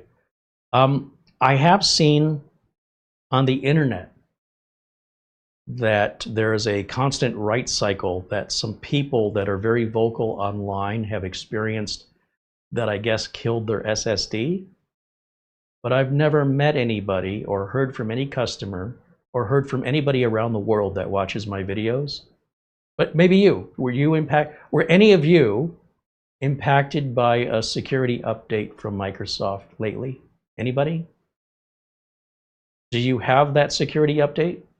See, here's the problem. We're living in a world where people believe everything they read, and they believe it's a Microsoft issue and not an end user issue.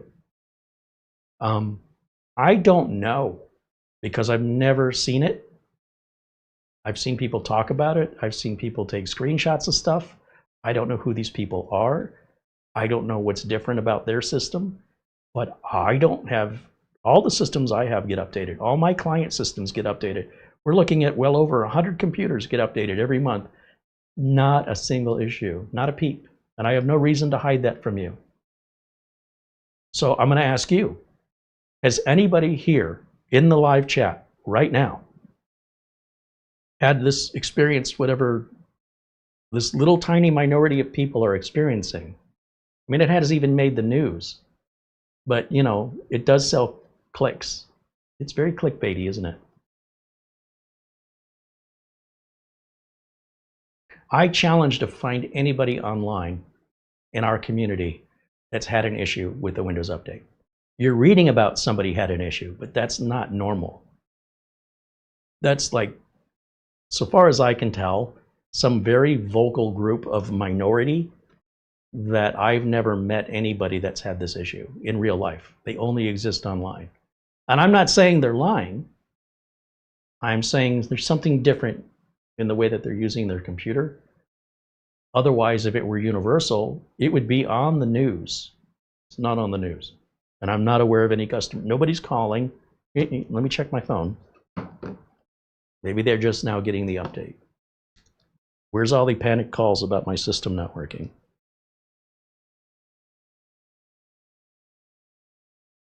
Nothing. All my clients, it's just another day. Nothing's different. The internet said I was 10 feet tall and I weigh 4,000 pounds. Have I mentioned that? That's what the internet says. Just because somebody says something doesn't mean that it's common. Just because somebody is experiencing something, it doesn't mean that they're lying. But this idea, like people do this all the time. Carey, you should make a video on size 9 shoes, because a lot of people wear size 9 shoes. That video would be very successful. You know who's telling me that? Somebody who's never made a video, and somebody who thinks whatever they're interested in, everybody else is interested in it too. Somebody who thinks this is really a video that needs to be made, but nobody else thinks that, but they think everybody else thinks that. That's not the way the world works. So somebody goes, I had a problem with Windows Update, and look, I've tested it, and it keeps happening, and yet I've never seen it. So it doesn't mean they're a liar, but there's definitely something different, and we have to figure out what's the difference. because likely it's something they did, likely, I'm not accusing them, some configuration that is unusual and uncommon, they're having a side effect. And so anybody who shares that configuration, be a tiny group of people, would be affected by a consequence. I keep warning you guys about this. When you're making changes in your registry because you saw a YouTube video that says, you can do this and you can do that by changing these registry entries. You can get rid of bloatware and you can speed up your performance and you can get rid of Copilot and you can do all this stuff. All you're doing is creating problems later. And then when you have those problems, what people do, I say you, but I mean, I'm talking to the people who do this. The first thing they do is point the fingers away from them. It's somebody else's fault. And yet for the rest of us who leave it alone, where's my problems? So likely, and I can only tell you from experience, if you choose to edit your registry and to make changes because you saw a content creator recommend it, they don't have a crystal ball and they cannot tell you there could be consequences down the line, and they will not remind you. It's up to you to remember what you did. So I hope it was worth it. If you leave it alone, it doesn't guarantee you don't have any problems. But what it does is it reduces the odds that you're not going to have problems other people also don't have. So if we all have a basic install of Windows 11 and we don't modify it outside of, customization of within Microsoft's, we'll call it recommendations, right? So if there's settings you can turn on and off, they're legit, no problem. That's what they're there for. But if you have to add registry entries to enable things, there are oftentimes long-term consequences. And so here's what these people who behave that way, here's what they do. They watch a video or they read an article that says you can make your computer so much better, even though they have no problems with their computer. Here's how you can turn off all your telemetry. Even though there's no problem with the telemetry, it's not really doing much, and it doesn't really care a rat's behind about you. Okay, it really doesn't. Nobody's looking at it. It's just machines processing data, trying to sell you stuff. That's all it is. But now you decide, not me, you're not. In the meantime, your phone is tracking you everywhere you go, every television show you watch, every website you visit through your ISP, everywhere you step outside, there's cameras, your license plate's being recorded. But somehow, for some reason, you don't care. These people don't care about all the other things that are watching them. Everywhere you spend and use a credit card, every time you walk into a store, there's cameras. If there's a problem, the police can trace you back just through what's available. Even if you don't own a phone, they can trace you back. This is what it is to live in modern day society. Now, if you want to go live in the woods and don't have any electricity, generate your own, get your water from a well, go live that way. Nobody says you can't. But if you like all the conveniences of society, well, you can't have a front without a back. It's not possible. So you pick one or the other. So somebody thinks you can have a front without a back. Somebody thinks I can turn all this telemetry off and I can make these adjustments to Windows and outsmart the dozens of engineers, hundreds of engineers that have designed and tested this endlessly. But I'm smarter than they are. Okay. Maybe you are. And then a year or 2 years goes by. You've long since forgotten about that. You never gave that another thought. You applied it. Everything seems better. Great, you're happy. It's all in your head. Nothing really happened other than you changed your perspective. You can change your perspective voluntarily. You don't have to have an outside influence, but that's a psychological thing. How you choose to look at things is a choice you're making mentally. And if you justify that because of what you see as a result of clicking a keyboard, okay, that's one way. So then a Windows update comes out, as an example. It's very common. And now the Windows update has caused a problem. And people say, well, it's the Windows update. But oftentimes, they're only half right. See, the Windows update didn't consider that people would modify these settings 2 years ago or whenever it was. So it wasn't designed to handle that scenario, and the system crashes. So people try and fix it, they can't fix it, they end up reinstalling Windows and complaining about how bad Windows is. These should not be Windows users. It's like an adult riding a tricycle. Get off the tricycle. If you're that advanced, go get yourself a motorcycle, step up. You're still playing with children's toys if that's your mentality. What business, what do you expect? It's not designed for you. If that's your mentality, Windows isn't for you. Windows is an overly simplified operating system for the average person. If you consider yourself to be a technical person, why are you playing with toys? That's it. That's all there is to it. You're out of its league. You've outgrown Windows. You should not be using it because you're never going to be happy with it. It's not made for people like you. It's made for average, ordinary people that are non-technical.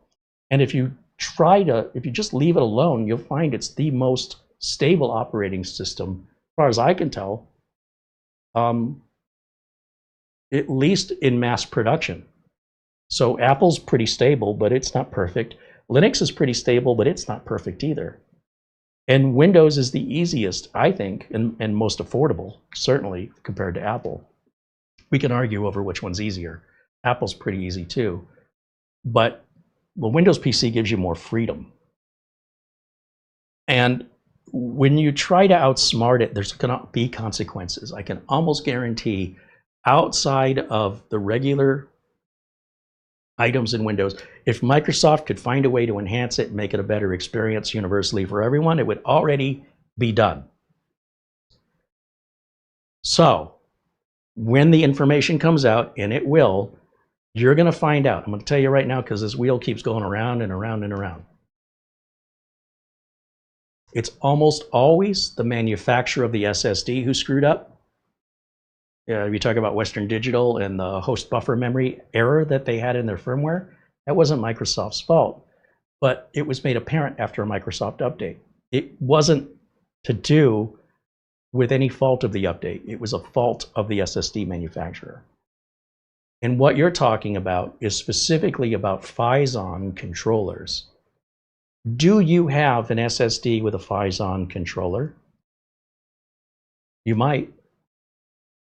And if you do, are you affected by this issue? Because you probably aren't. So I'm still waiting for an actual person who exists either in my business, as a friend, an acquaintance, or somebody in our worldwide community who's had this problem. Because aside from reading about it, it doesn't seem to exist. Prove me wrong.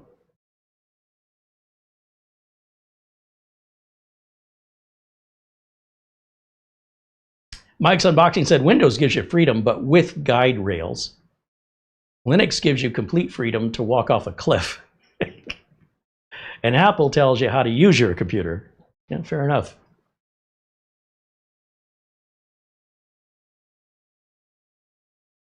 David Graham says, I find it funny a lot of content creators are panicking. No, they're not panicking. They're creating clickable content. They want you to believe that this is important and critical, so you will click and watch their video so they get paid. That's why they do that. Who would make content that you don't want people to watch? How can you get people to watch your content? Scare them. This could happen to you. Watch now.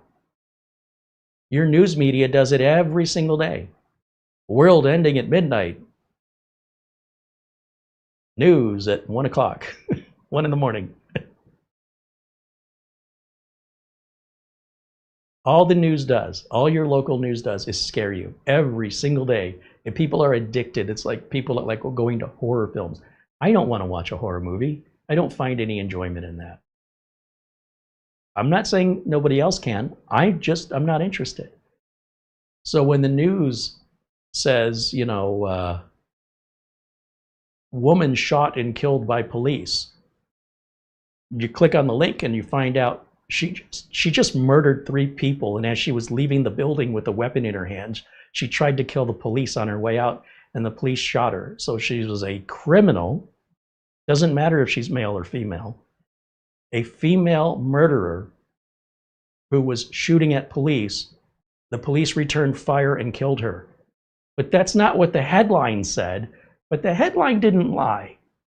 You see, the content creators, they're walking a fine line. What they're saying isn't false, but they're blowing it out of proportion. The hyperbole and the exaggeration is such that it creates clicks. And the more clicks they get, the more likely they get subscribers, and they get paid. You don't get paid from subscribers unless you have sponsorships, but just the views. You get paid based on how many views you get. So how do you get more views? You tell me. How would you do it if it were you? This is not even a new thing, by the way. Let me jump over here and show you something. One of the downsides of getting older, I'm finding, is I keep seeing the same like glitch in the matrix where we're all reliving everything we've already lived through, and we're all acting like it's never happened before. It's the weirdest. Like, why am I sensing deja vu? Windows update damages SSD. So likely we're going to get the most recent news, right? But if you go back a few years, this was the exact same story. I have to find something. See, this is 7 hours ago. There's got to be a way to sort through. Now, maybe if we just go forward a bunch of pages. Let's go to page 5. Let's look for something old. 2025. It's still new. Everybody, it's really weird, but it's like society is so flooded with information you can't remember what you were told 5 minutes ago, let alone remember that we already had this issue a few years ago. And then we had the issue again with Western Digital drives with 24H2, and now we're having the same issue. It's the exact same story, different cause, but it's the same. You know, once they break this out and figure out, you know, they do a proper forensic on it, it's almost always going to be the same results over and over and over again. Here's a Western Digital releases fix for blue screens on their SSDs in October of last year. That was a year ago, but we got to go back a little further. Windows 10 update. Here we go. This is from August 28th of 2020. Windows 10 update could be damaging your SSD. I mean, are we just all so simple-minded that we have no recollection of what happened yesterday because we're getting so flooded with information from so many different sources at all times that if you keep getting on your computer every day, it's impossible to keep all of this information in your head. Or is it? Do we just remember what we want to remember? I remember this problem because this was a big deal at the time and it affected me. But every other issue since then has not affected me. When I say hasn't affected me, I mean none of my customers, no clients, nobody that I know in the real world, including viewers, was affected. So yes, some people were affected, but it's such a tiny little amount, it's not even worth talking about. And I feel like that's all happening all over again. So if you go back to page 1, and this time I'll put in the word Phison just to simplify. The recent Windows, particularly KB5063878 and 5062660, have been reported to cause SSD failures for Phison controller-based drives. Okay, but why? Why? Is it an issue with Phison, or is it an issue with the update? Or is it an issue with users of Phison controllers who get this update had also modified something else, and that's why the actual number of people affected is so tiny, at least at this point. But they're very, very vocal online. Just because they're loud doesn't mean there's a lot of them. Here's Windows latest. I trust them as a news source. I have no idea. Let's see what they say. Microsoft told Windows latest it's investigating, as they should. The company has nothing more to share because, as far as they can tell, they didn't do anything wrong, and they have to work with their partners to figure out which one's out of step. They don't know yet. We're aware of these reports, and we're investigating. So whatever it is not obvious, neither to Microsoft nor to Phison. But there is a relationship there. There is a thing called a backup, and if you made a backup, this wouldn't be a big deal. You'd just restore your backup and get on with your day. But these people don't want to back up their computers. They believe in, that some invisible force is protecting them, I guess. I don't know. It's never going to happen to me. In the time it took somebody to write about this, they could have restored their backup. I don't understand what people are thinking in society. If you have a backup, it doesn't really matter what happens or why. But if you don't have a backup, I guess your world's going to be pretty miserable. Just wait and see.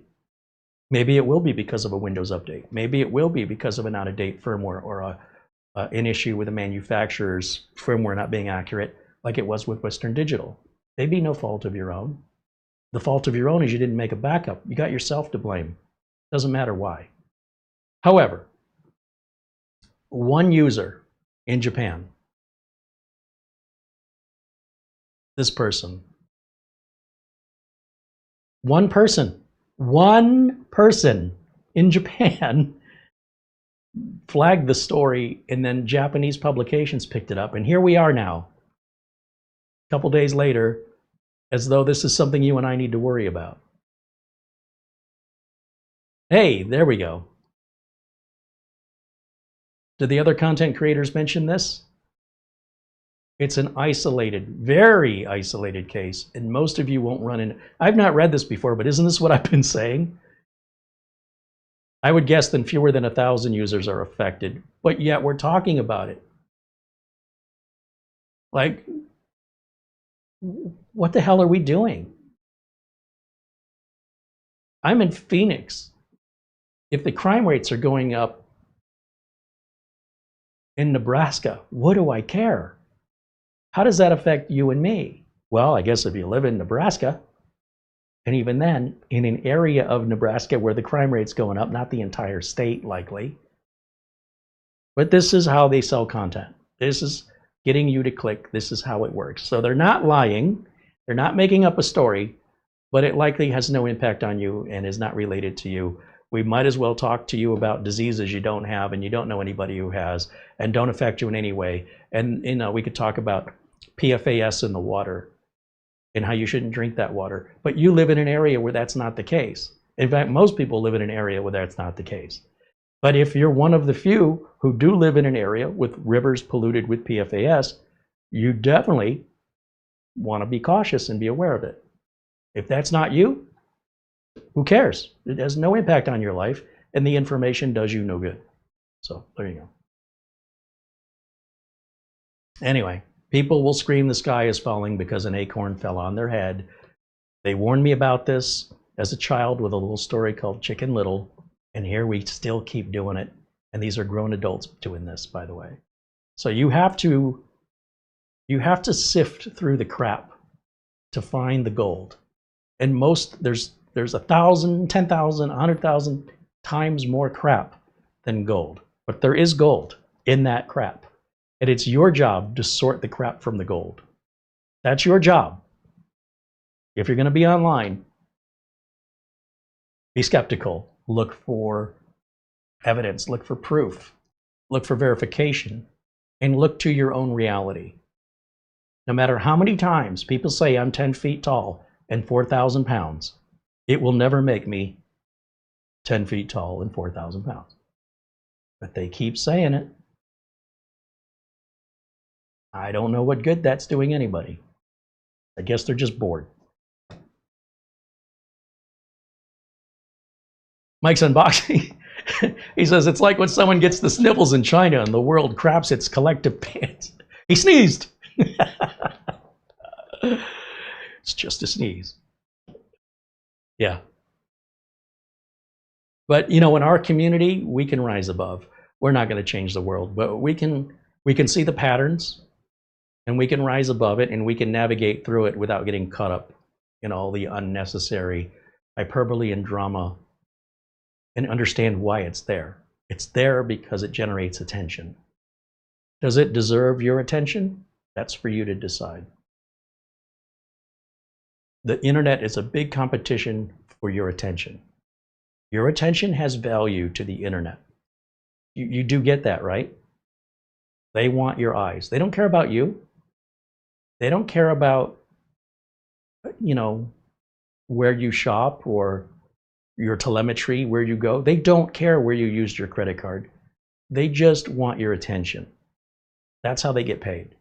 And you have to decide, is this worth my attention? And only you can decide that.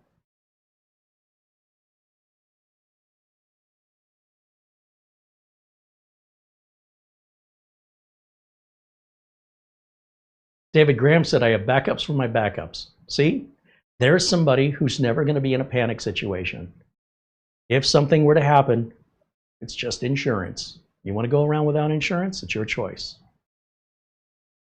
You got the insurance, you got peace of mind, confidence, you're bulletproof.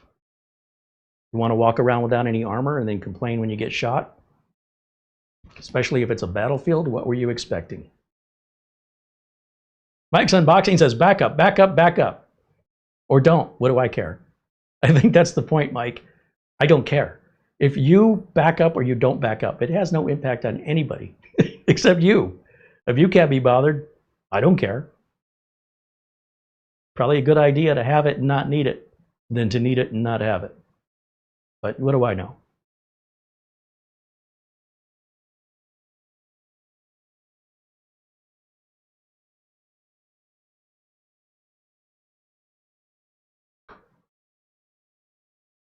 Aaron Werner joins us and says hello.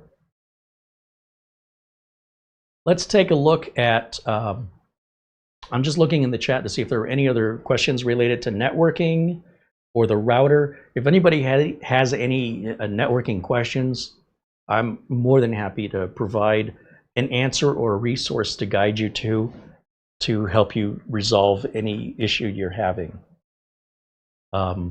That's what we're here to do. We're not here to talk about what if and what would happen if. I don't know.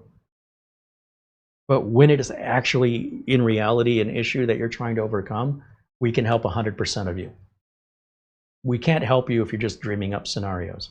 What if I changed out my SSD and upgraded it? Well, do it. Let us know how it goes. If you have any problems, we're here to help you.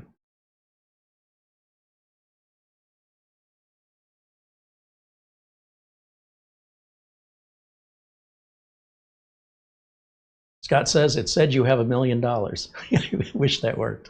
Everybody say Carey has $1 million. If we all say it enough, it comes true, right? I'm open-minded. Let's give it a shot.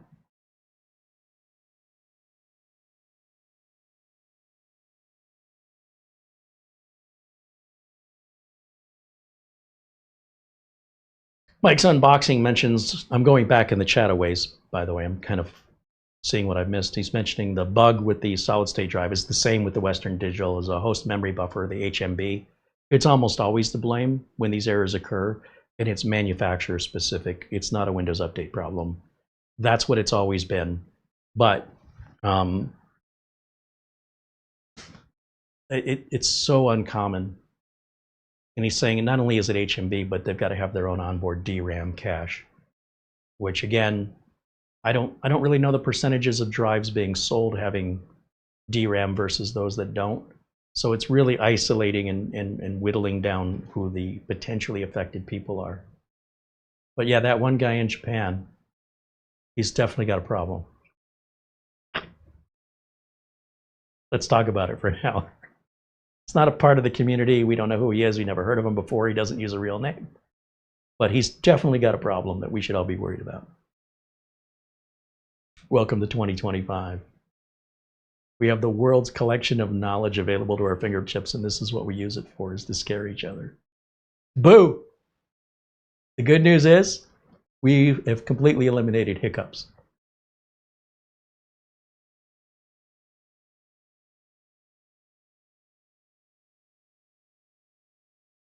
Mike's Unboxing wants to know, are you planning on expanding the BE3600 with another TP-Link router? Or is this just for review? Will you be keeping your existing setup? Well, Mike, let me ask you what you would do. Would you expand the existing setup and replace it with this if your existing setup... Hold on, let me use the right keyword. Let me find the page to show you what we have.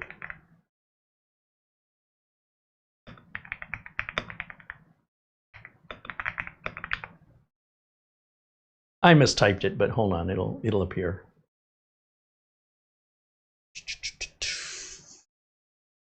Let's search for TP-Link mesh and sort by most expensive, highest price. That's the one we have right there. And I will share this screen with you. This is what we have, the BE3300 16 stream with 3 satellite units here. This enables, this has 10 gig ports on it. We do have a 10 gig router and a 10 gig NAS. That's got to be wired, obviously, to get the 10 gig out of it. But it does run at slower speeds if you want to use the 10 gig. And this is not information for Mike. He already knows this, but for everybody else, so you know. Each of the back of these units is the same. They all have the same ports on the back. So right now, my streaming computer is physically plugged into the satellite.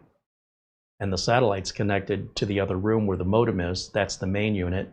And then upstairs in the office, no, upstairs in the office is the main unit now. It doesn't matter because they're all the same. It doesn't matter which one's the main unit. So this has 2 10 gig wired ports and 2 2.5 gig ports. It's quad band. So my question for you, Mike, is if you had this, would you replace this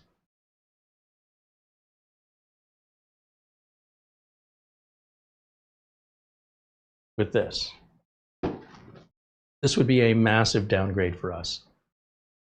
But it doesn't mean it's a downgrade for you. In fact, I would imagine, based on my experience with end users, most of you have routers that are more than 4 or 5 years old. If you do, I would definitely recommend replacing your router after 5 years. If you're with the same router for 5 years or more, it would probably be in your best interest to replace it. Now, you have 2 choices. You can ignore it, continue to ignore it until you get hacked, or you're done fighting with, adding more Wi-Fi devices, because we're all buying more internet-connected devices, whether it's smart switches, garage door openers, Ring doorbells, security cameras, refrigerators and appliances, even barbecue grills now connect to Wi-Fi. And at some point, that 5-year-old router is going to just be glitchy because it wasn't meant to handle that much traffic.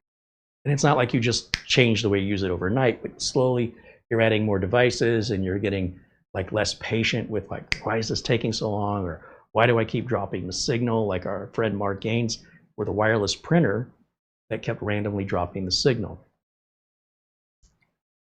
Or the router just ages out and it dies, and then you're forced to deal with it as a reaction. It's your choice.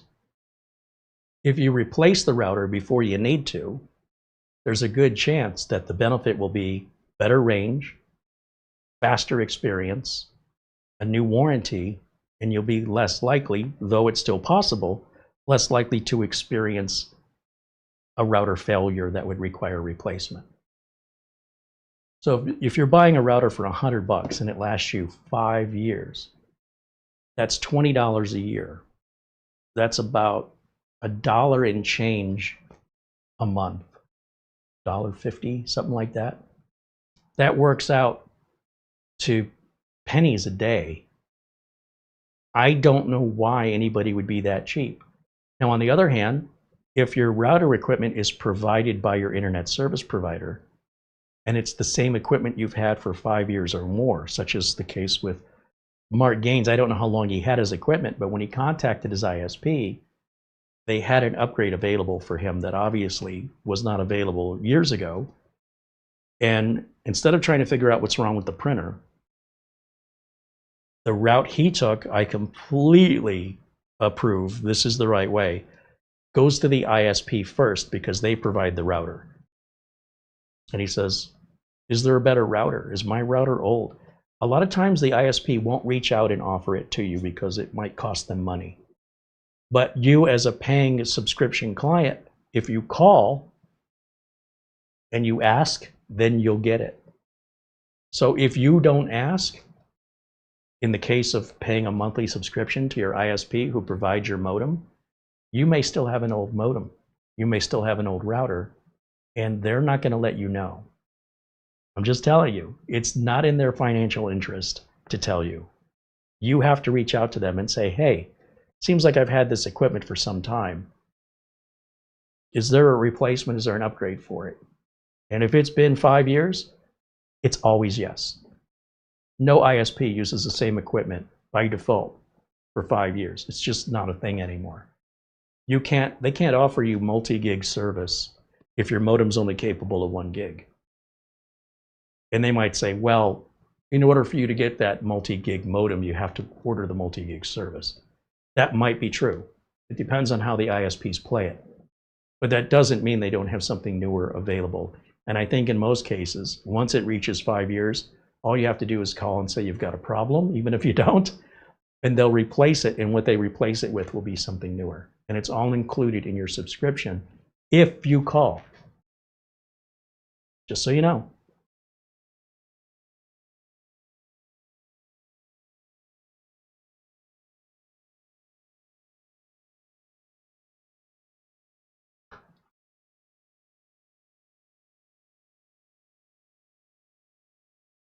Mike's Unboxing says, I don't like it when people back up. It generates income and watch time.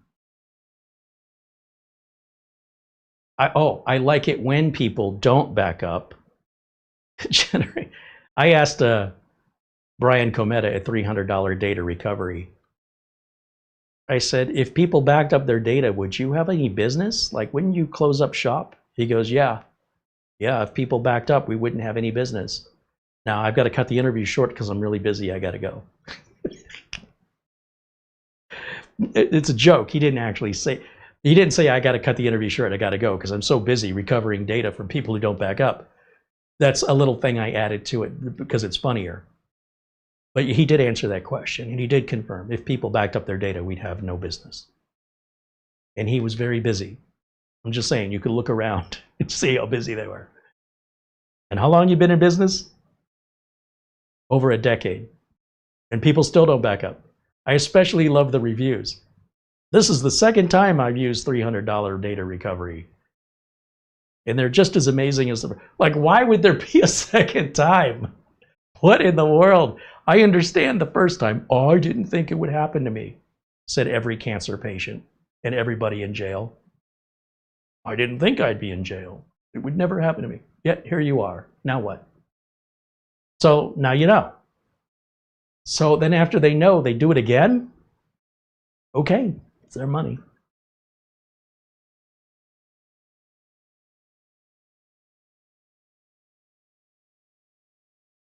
Mike's Unboxing says TP-Link routers are now a separate company from the Chinese brand that had the alleged security issues. Yeah, you notice how that story got buried? And do you know which router manufacturer has severe security issues? It's not who you think.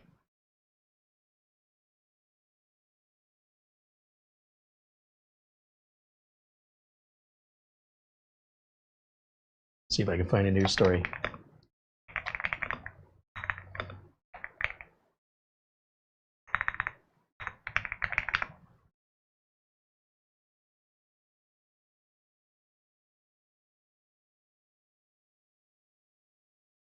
I'm just going to share these search results with you and let you decide for yourself. I wonder who this could be. Isn't this what they accused TP-Link of? Where are ASUS routers made again?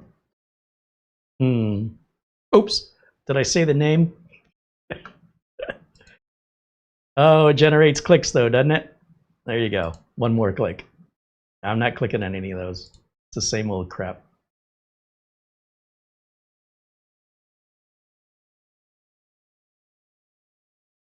Bikeman says Comcast in his area usually forces upgrades if the gateway won't support your internet speed. I had to replace mine as mine had a bad firmware which affected a game, and now he's got a different. Yeah, so again, if you're paying your ISP, if you're renting your modem and your router, in many cases they're one unit from the ISP. If you call and say I've got an issue with it, they'll usually replace it, and typically if it's been a few years, it won't be the same model. Technology doesn't hold up like that. So they'll be using whatever the latest and greatest is because it costs less money and you're less likely to have another support call. Every time you call support, it costs them money. Somebody's got to answer the phone. That person gets paid full-time job, just to answer phones. And you're not paying them for the call. It's built into your subscription. That's why it's a complaint-driven upgrade, usually. Or you're upgrading your service. So when we upgraded from gigabit to multi-gig, they said, well, we have to send somebody out and replace the equipment. Okay, there was no charge for it, but the monthly bill is more money for multi-gig. But the cost of the equipment is included. We had an issue, and we weren't quite sure it was intermittent. And we ended up calling the cable provider, and they came out. And we said, look, could you just provide us with a new modem, just to be safe? We don't know what this is. And I followed the guy to watch what he was doing. He seemed like, you know, a very knowledgeable guy within the barriers of what the cable company uses. Anything outside of that, he didn't seem very familiar with. So company trained, right? Not a nerd. He's got a job. He's doing what they tell him to do. They teach him what he needs to know for their equipment and their equipment only. And that's all he knows. No problem. That's all he needs to know. And I see him taking a filter, a little metal adapter off of our cable. I go, what are you doing? What's that? Is this a filter? I go, I know it's a filter. I thought filters were good. He says, filters are good if you have cable TV, but it looks like you're only getting internet from us. Maybe at some point you got cable TV.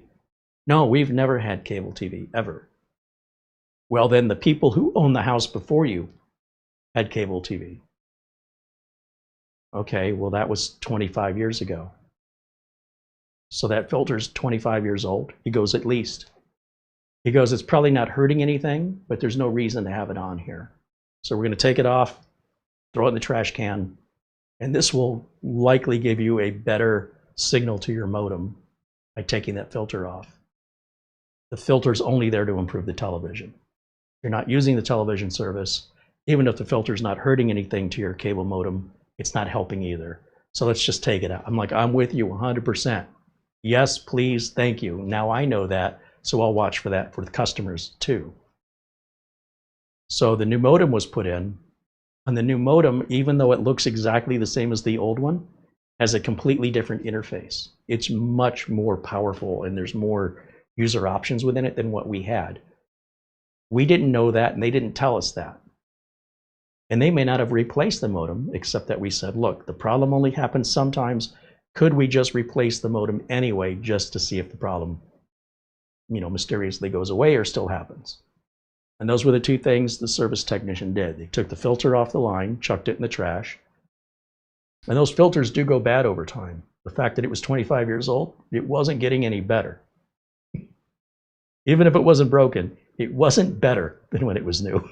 It can only go one direction. So he changed the modem. Again, it looks exactly the same as the old one. Exactly. But when you log into it, it's different, and different in a better way. And the cable company didn't tell us any of this. We discovered this on our own. And this cost us nothing additional. It's part of our subscription. So if you have your own router, on the other hand, which we do, we don't use the modem's built-in router. That's why we log into it, to disable all that. We use our own router. But most people don't do that. Mike's Unboxing said those little boxes or filters are attenuated to keep the incoming signal at the optimal signal strength, either boosting or reducing the line feed to balance the signal like gain on a microphone. Yeah, but apparently it comes at a consequence to the signal of other things, like the cable modem, according to the tech. We don't have TV service, and if that's all the filter's for, there's no reason to have a point of failure, potential point of failure, if we don't need it. There's no reason to have an interconnection, where oftentimes where the connection happens is where the failures are. So if we reduce the number of connections, like for example, a water line. If you were to run a water line in a house, it's typically a copper line with a copper elbow, and then you run it this way, and every time you have to cut and solder, you have a potential point for leaks. Now, yes, the copper can burst and split in the line itself, but it's very, very rare. Maybe if ice forms inside the line and ice expands the water and then that causes the crack. But where most leaks occur and where most electrical problems happen is the intersection where there are two connections together. So now we have this new plumbing that's out. You'll see it, it's PEX, P-E-X, and it's not copper anymore, and it's not PVC. And what's great about PEX is you can put down your PEX in the wall and bend it and twist it without any connections whatsoever. You just bend it, and it's all one long piece of PEX. It'll be red for hot and blue for cold. And now suddenly, all the leaks go away forever. Pretty much. I mean, the odds of it happening are so far reduced, and it's not as likely to split. Although copper is still good, don't get me wrong. If you're building a new construction and you need to get a water line from here to over there, you have to keep bending and soldering. But with PEX, you just run one straight line and you bend it as you need it. It's cheaper to install. It costs less than copper, and it lasts probably longer than copper, but it's hard to say because it hasn't been around long enough. But scientifically, from the data, it should last even longer. So if we can get rid of the filter, we can get rid of additional connections, we get rid of potential points of failure. Common sense, right? It doesn't eliminate failure altogether, but it absolutely puts the odds in your benefit that statistically make failure less likely, but not impossible. All right, just about at the 3-hour mark. Oh, wow, did we go that long today? And 20 minutes about a router. Typical Carey. I know. I know. Tomorrow, we have a mini PC to show off. I think what we're going to do tomorrow is a budget mini PC. I'll give you a sneak peek. Let me go grab it. And then I think the following Friday, next week, we'll show you a mini PC that's more expensive. I'm trying to decide the order in which I should do this. I'm trying to alternate expensive and budget because everybody's got a different need and budget. So WoWe, the folks over there, sent us this mini PC, which I've not unboxed it. I don't even know what it is. I just know it's a budget mini PC. It's interesting what they call budget nowadays. This is an AMD Ryzen 5 3550H with 16 gigs of RAM, 512 gig of storage. It's Wi-Fi 5 with a 1 gig LAN. 19 volt standard power adapter. How was this budget? This was mid-range last year. Okay, well, I guess it's a budget PC. I think it's on sale. I think it's under $200. Join me tomorrow. We'll unbox it. We'll see what it's like. And then following Friday, we've got a mini PC from Riaton, which is higher end PC. In between all that, we have a couple other items we're expecting. I don't know when they're going to arrive. And when they do, we'll certainly make videos about them. I'm still upgrading all my Synologies. They're all working perfectly. So at this point, we have an 1825 Synology with the patch on it. We've patched it once. We've never needed to patch it again. We've got now 8 20 terabyte Seagate Ironwolf drives in it with about 110 terabytes of storage available. We also enabled the 400 gig NVMe cache. Now that's using actual Synology drives because they sent them to us, along with the 10 gig upgrade card from Synology. Synology's been very kind to us, and we love it. Yeah, try taking it from me.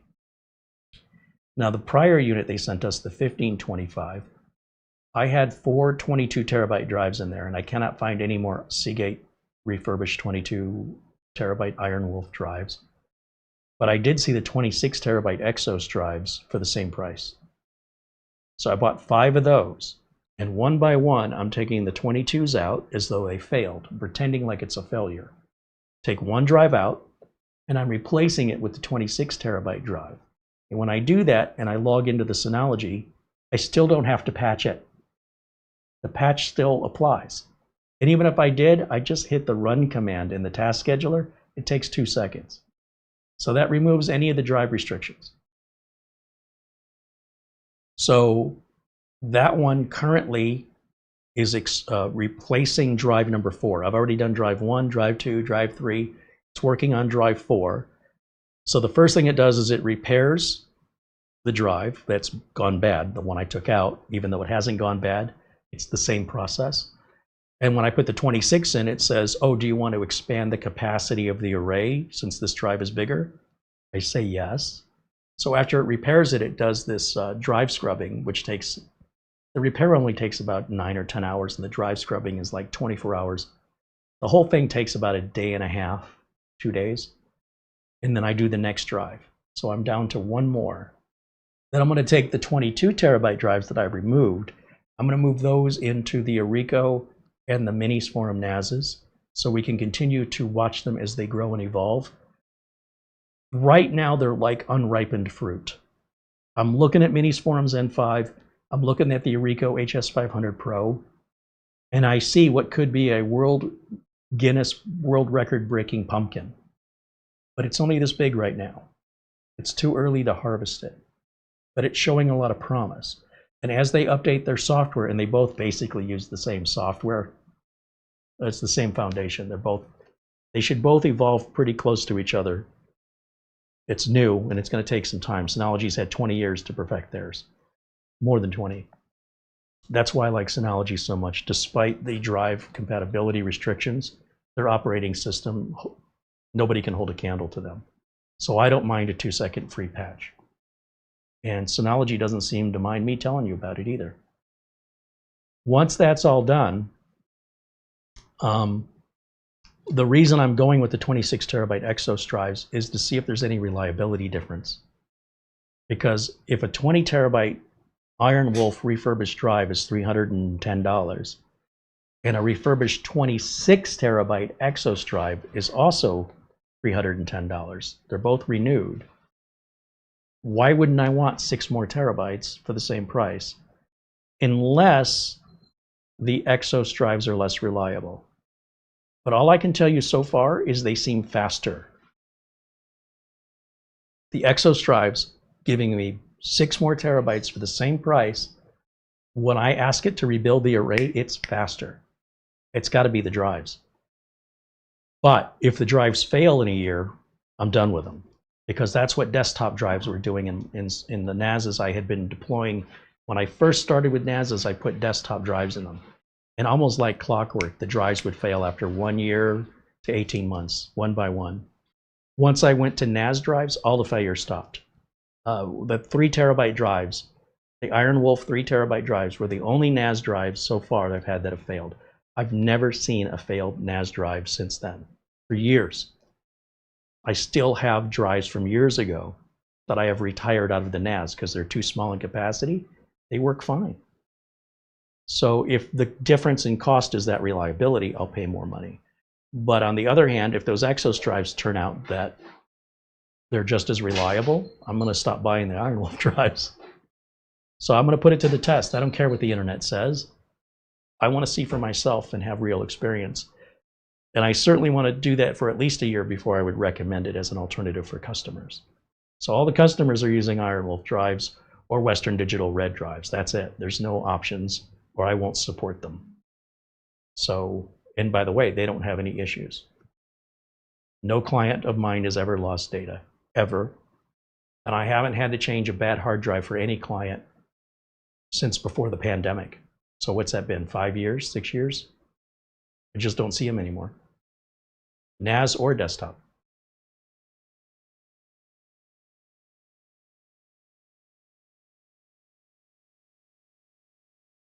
Enrico Schelling with $6.99 Canadian. Thank you for your super chat. Has a question.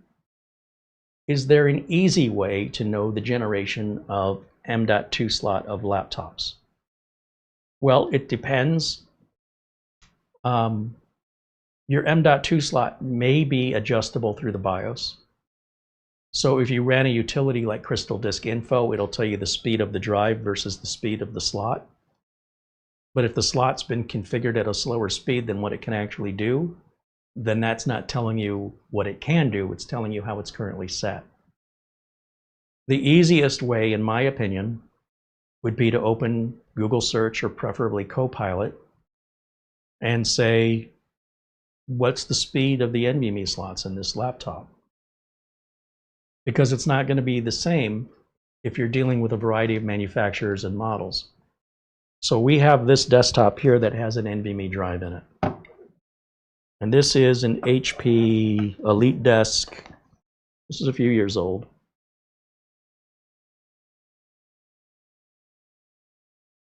Should have a model on it. HP EliteDesk 800 G2. All right.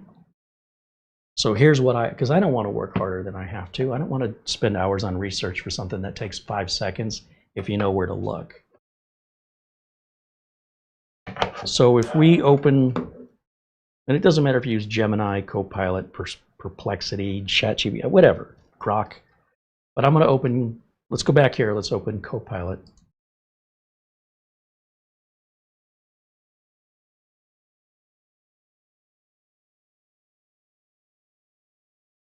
There's my mouse. Okay, guess we can close this. I think we can close all of this. Okay. Let's go down here to the Copilot button. If you don't have a Copilot button, just type Copilot. Share additional, no, I don't want to do that. Start Copilot, login, that's fine. Open Copilot, Alt Spacebar. I love the Alt Spacebar, man. I use that all the time to bring up Copilot. So easy, the keys are right next to each other. What speed is the NVMe, or is the M.2 slot on HP EliteDesk 800 G2?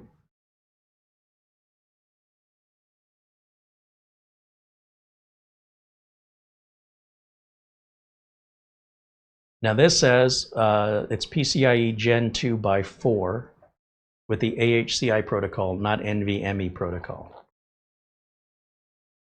This means that while you can install an M2 SSD, it won't reach speeds of newer Gen 3 or Gen 4. It's still significantly faster than SATA. If you're planning an upgrade, make sure the SSD is 2280 form factor and that it will backwards support Gen 2 times 4. Now, what if we wanted to verify this information? I think we have an NVMe in here. I can use Crystal Disk Info, which is a free portable utility, and see what it says. We do this all live and unscripted, so I have no way to know you were going to ask this question. And I have no way to know what Crystal Disk Info is going to say. And this is how the world works. We try things, and we see the results. We don't talk about it, we do. We don't talk about doing things, we actually do the things we talk about. Then we can get real results instead of speculation. The real results have value. Speculation is completely valueless in my opinion. So here's Crystal Disk Info, here's a zip file. So the zip file is the portable version. It's paid for with advertising, so you got to tolerate this or don't get the software. If you want to pay for it, then you can complain. It automatically downloads it. We're going to open that download and we're going to extract it.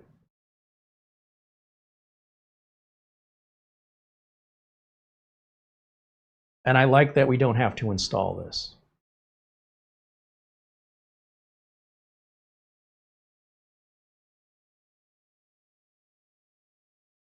Now, while that's extracting, I think this has an M.2 drive in it. Let's look at the properties.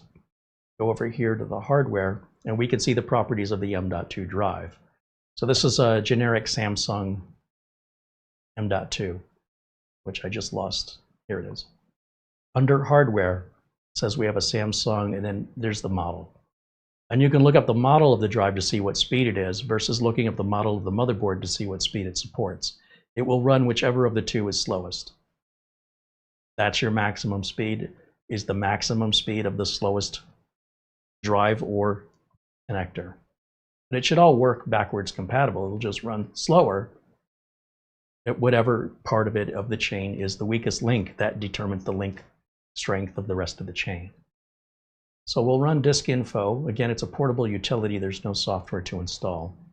And it's going to give us more information, more detailed information about our NB drive, our M.2 drive. It's a 256 gig drive.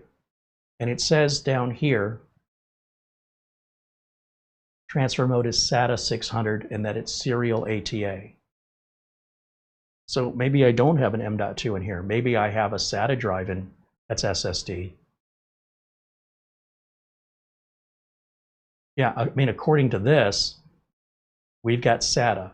So the next thing to do is to use our eyeballs and look. So if I take this cover off, and if I see a 2.5-inch SSD in here, I think we have absolutely 100% know the answer to our own question. If this were an M.2 drive, it would have shown us the connection would not be SATA, and it would show the connection of what the drive is capable of, and then a connection of what the slot is capable of, one next to the other.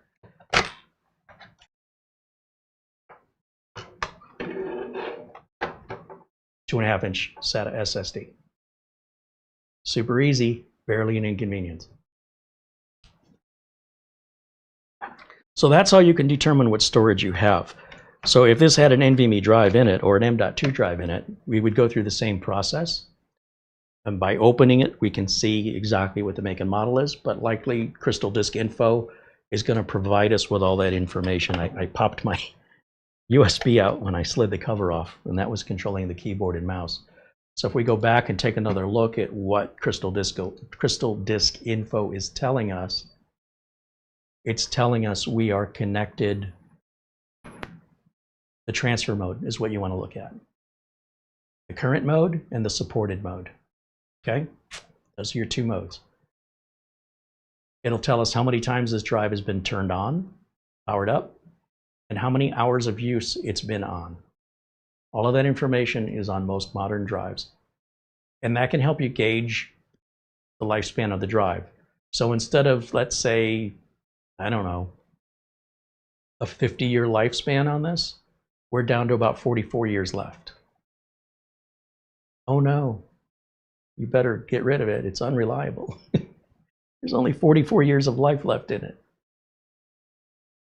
All right. This is a wonderful tool, and I strongly encourage you guys to give it a spin, because the sooner you get on board with it, the less catching up you'll have to do later for everybody else that's getting on board with it now. It's not an absolute solution, but it is a tool.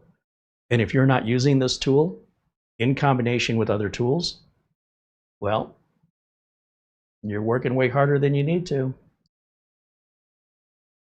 So thank you, Enrico, for your super chat, and thank you for your question. I hope that answers it.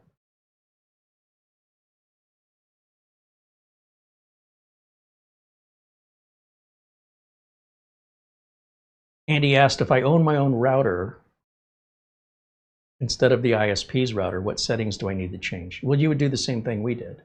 We were having intermittent issues, and it was affecting all of the computers, not just one. And we weren't sure if it was the router or it was the modem. So we start with the modem because we know when we call and ask for a replacement, there's no cost to us. It's completely free. Well, it's not free. We're paying for that every month with our internet service. When they come out and they change the modem, even though it looked like the same modem, when we logged into it, it was much more enhanced internally. And he found that filter he took off, which could have been causing the problem. When he was done, all our problems went away. So we didn't have to look at our router. That's why we did it in that order. If the problem still existed, then the router would be on us to either warranty, or, you know, we have enough spare routers, we could hook something else up just to see. Or if we have a neighbor that's broadcasting on one of the frequencies that's causing us, we could then move down the line, but we didn't need to go any further. Once we got the easy, simple thing looked at first, in my experience, 9 times out of 10, the easy, simple thing fixes it. And when it doesn't, then we take the next step. But try not to think about that. Focus on the step you're taking. Focus on what you're doing. Focus less on what you plan to do. Planning to do something is doing nothing.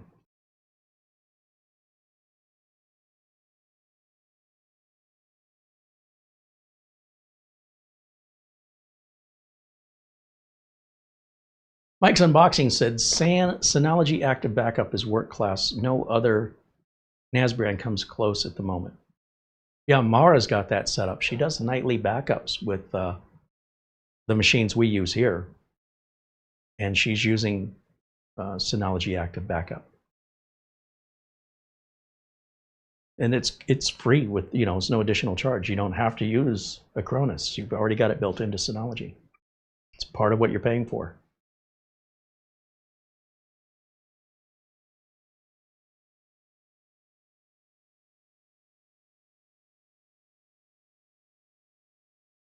All right, with that, I want to thank everybody for hanging out with me today, especially our members who make these videos possible. We might just end up giving this away in a members only video. Any of the giveaways now are strictly to members only now. So it's just another advantage of being a member. I don't necessarily want to return it, honestly. It's a good unit. It's already been returned once. That seems unfair. It didn't do anything wrong. There's nothing wrong with it. We don't necessarily need it. It's good to have a backup router, but look forward to more information on that, or ask me about it Monday. Unless we're planning to do any more testing with it, we're open to your suggestions as well. Thanks to Mara, as always, for all the hard work she does, doing all of our channel administration, working with potential sponsors, video description notes, and answering your emails. If you want to email us, we'd love to hear from you. The email address, I'm going to put it right up here on the screen, right there. If you're still looking for any Windows or Microsoft Office license keys, our partner over at SCD Keys, they say they got a massive hack attack and that they're upgrading their site. So until their site comes back up, if you're interested and you're looking for a legitimate product key that has a guarantee it's going to work, reach out to our email address and we'll help you out. Hopefully the SCD keys will be back up and running soon. In the meantime, we have answers. We have solutions. And feel free to reach out to us. If you don't get an answer from us within 24 hours, you probably mistyped our email. Please be sure and proofread where you're sending your emails, or we may never get them. All right. Hey, thanks to Mike's Unboxing for hanging out with us today. Good to have you in the chat, especially since you knew a lot more about this router and VoIP than I ever knew. We're all richer for your hanging out, as well as everyone else that's participating in our live chat. We're all richer for that experience of interacting with you, hanging out with you, your questions, your points of view. It's all valid and important. And whether or not I agree with it or I align with it is not the point. You have your reasons and I have mine, and I just justify what mine are. And if you want to justify what yours are, that's fine too. Sometimes the justification is because I wanted to. That's as valid as any other, and that's okay too. But what's important is people feel welcomed here, and while we don't necessarily agree, it doesn't mean you're not my friend. That's not a requirement. All right, and if you haven't checked out Mike's Unboxing, Reviews, and How To, be sure and check him out. He's based out there in England, and if you're watching from England, he's reviewing some equipment we can't even get here, and the prices and the vendors he buys from often, like Scan. We don't have Scan. There's a couple of companies you guys have out there we don't have here. Likewise, the other way around too. So if you enjoy this content, be sure and check out, if you haven't already, Mike's Unboxing. I think you'll enjoy his content as well. Give him a like, give him a subscribe, show him some love. Show each other some love too. Yeah, just turn the whole thing into a big orgy. And on that note, thank you so much for hanging out. We'll see you all again tomorrow, live every Friday at 1 o'clock. I hope you'll join us. Until then, bye for now.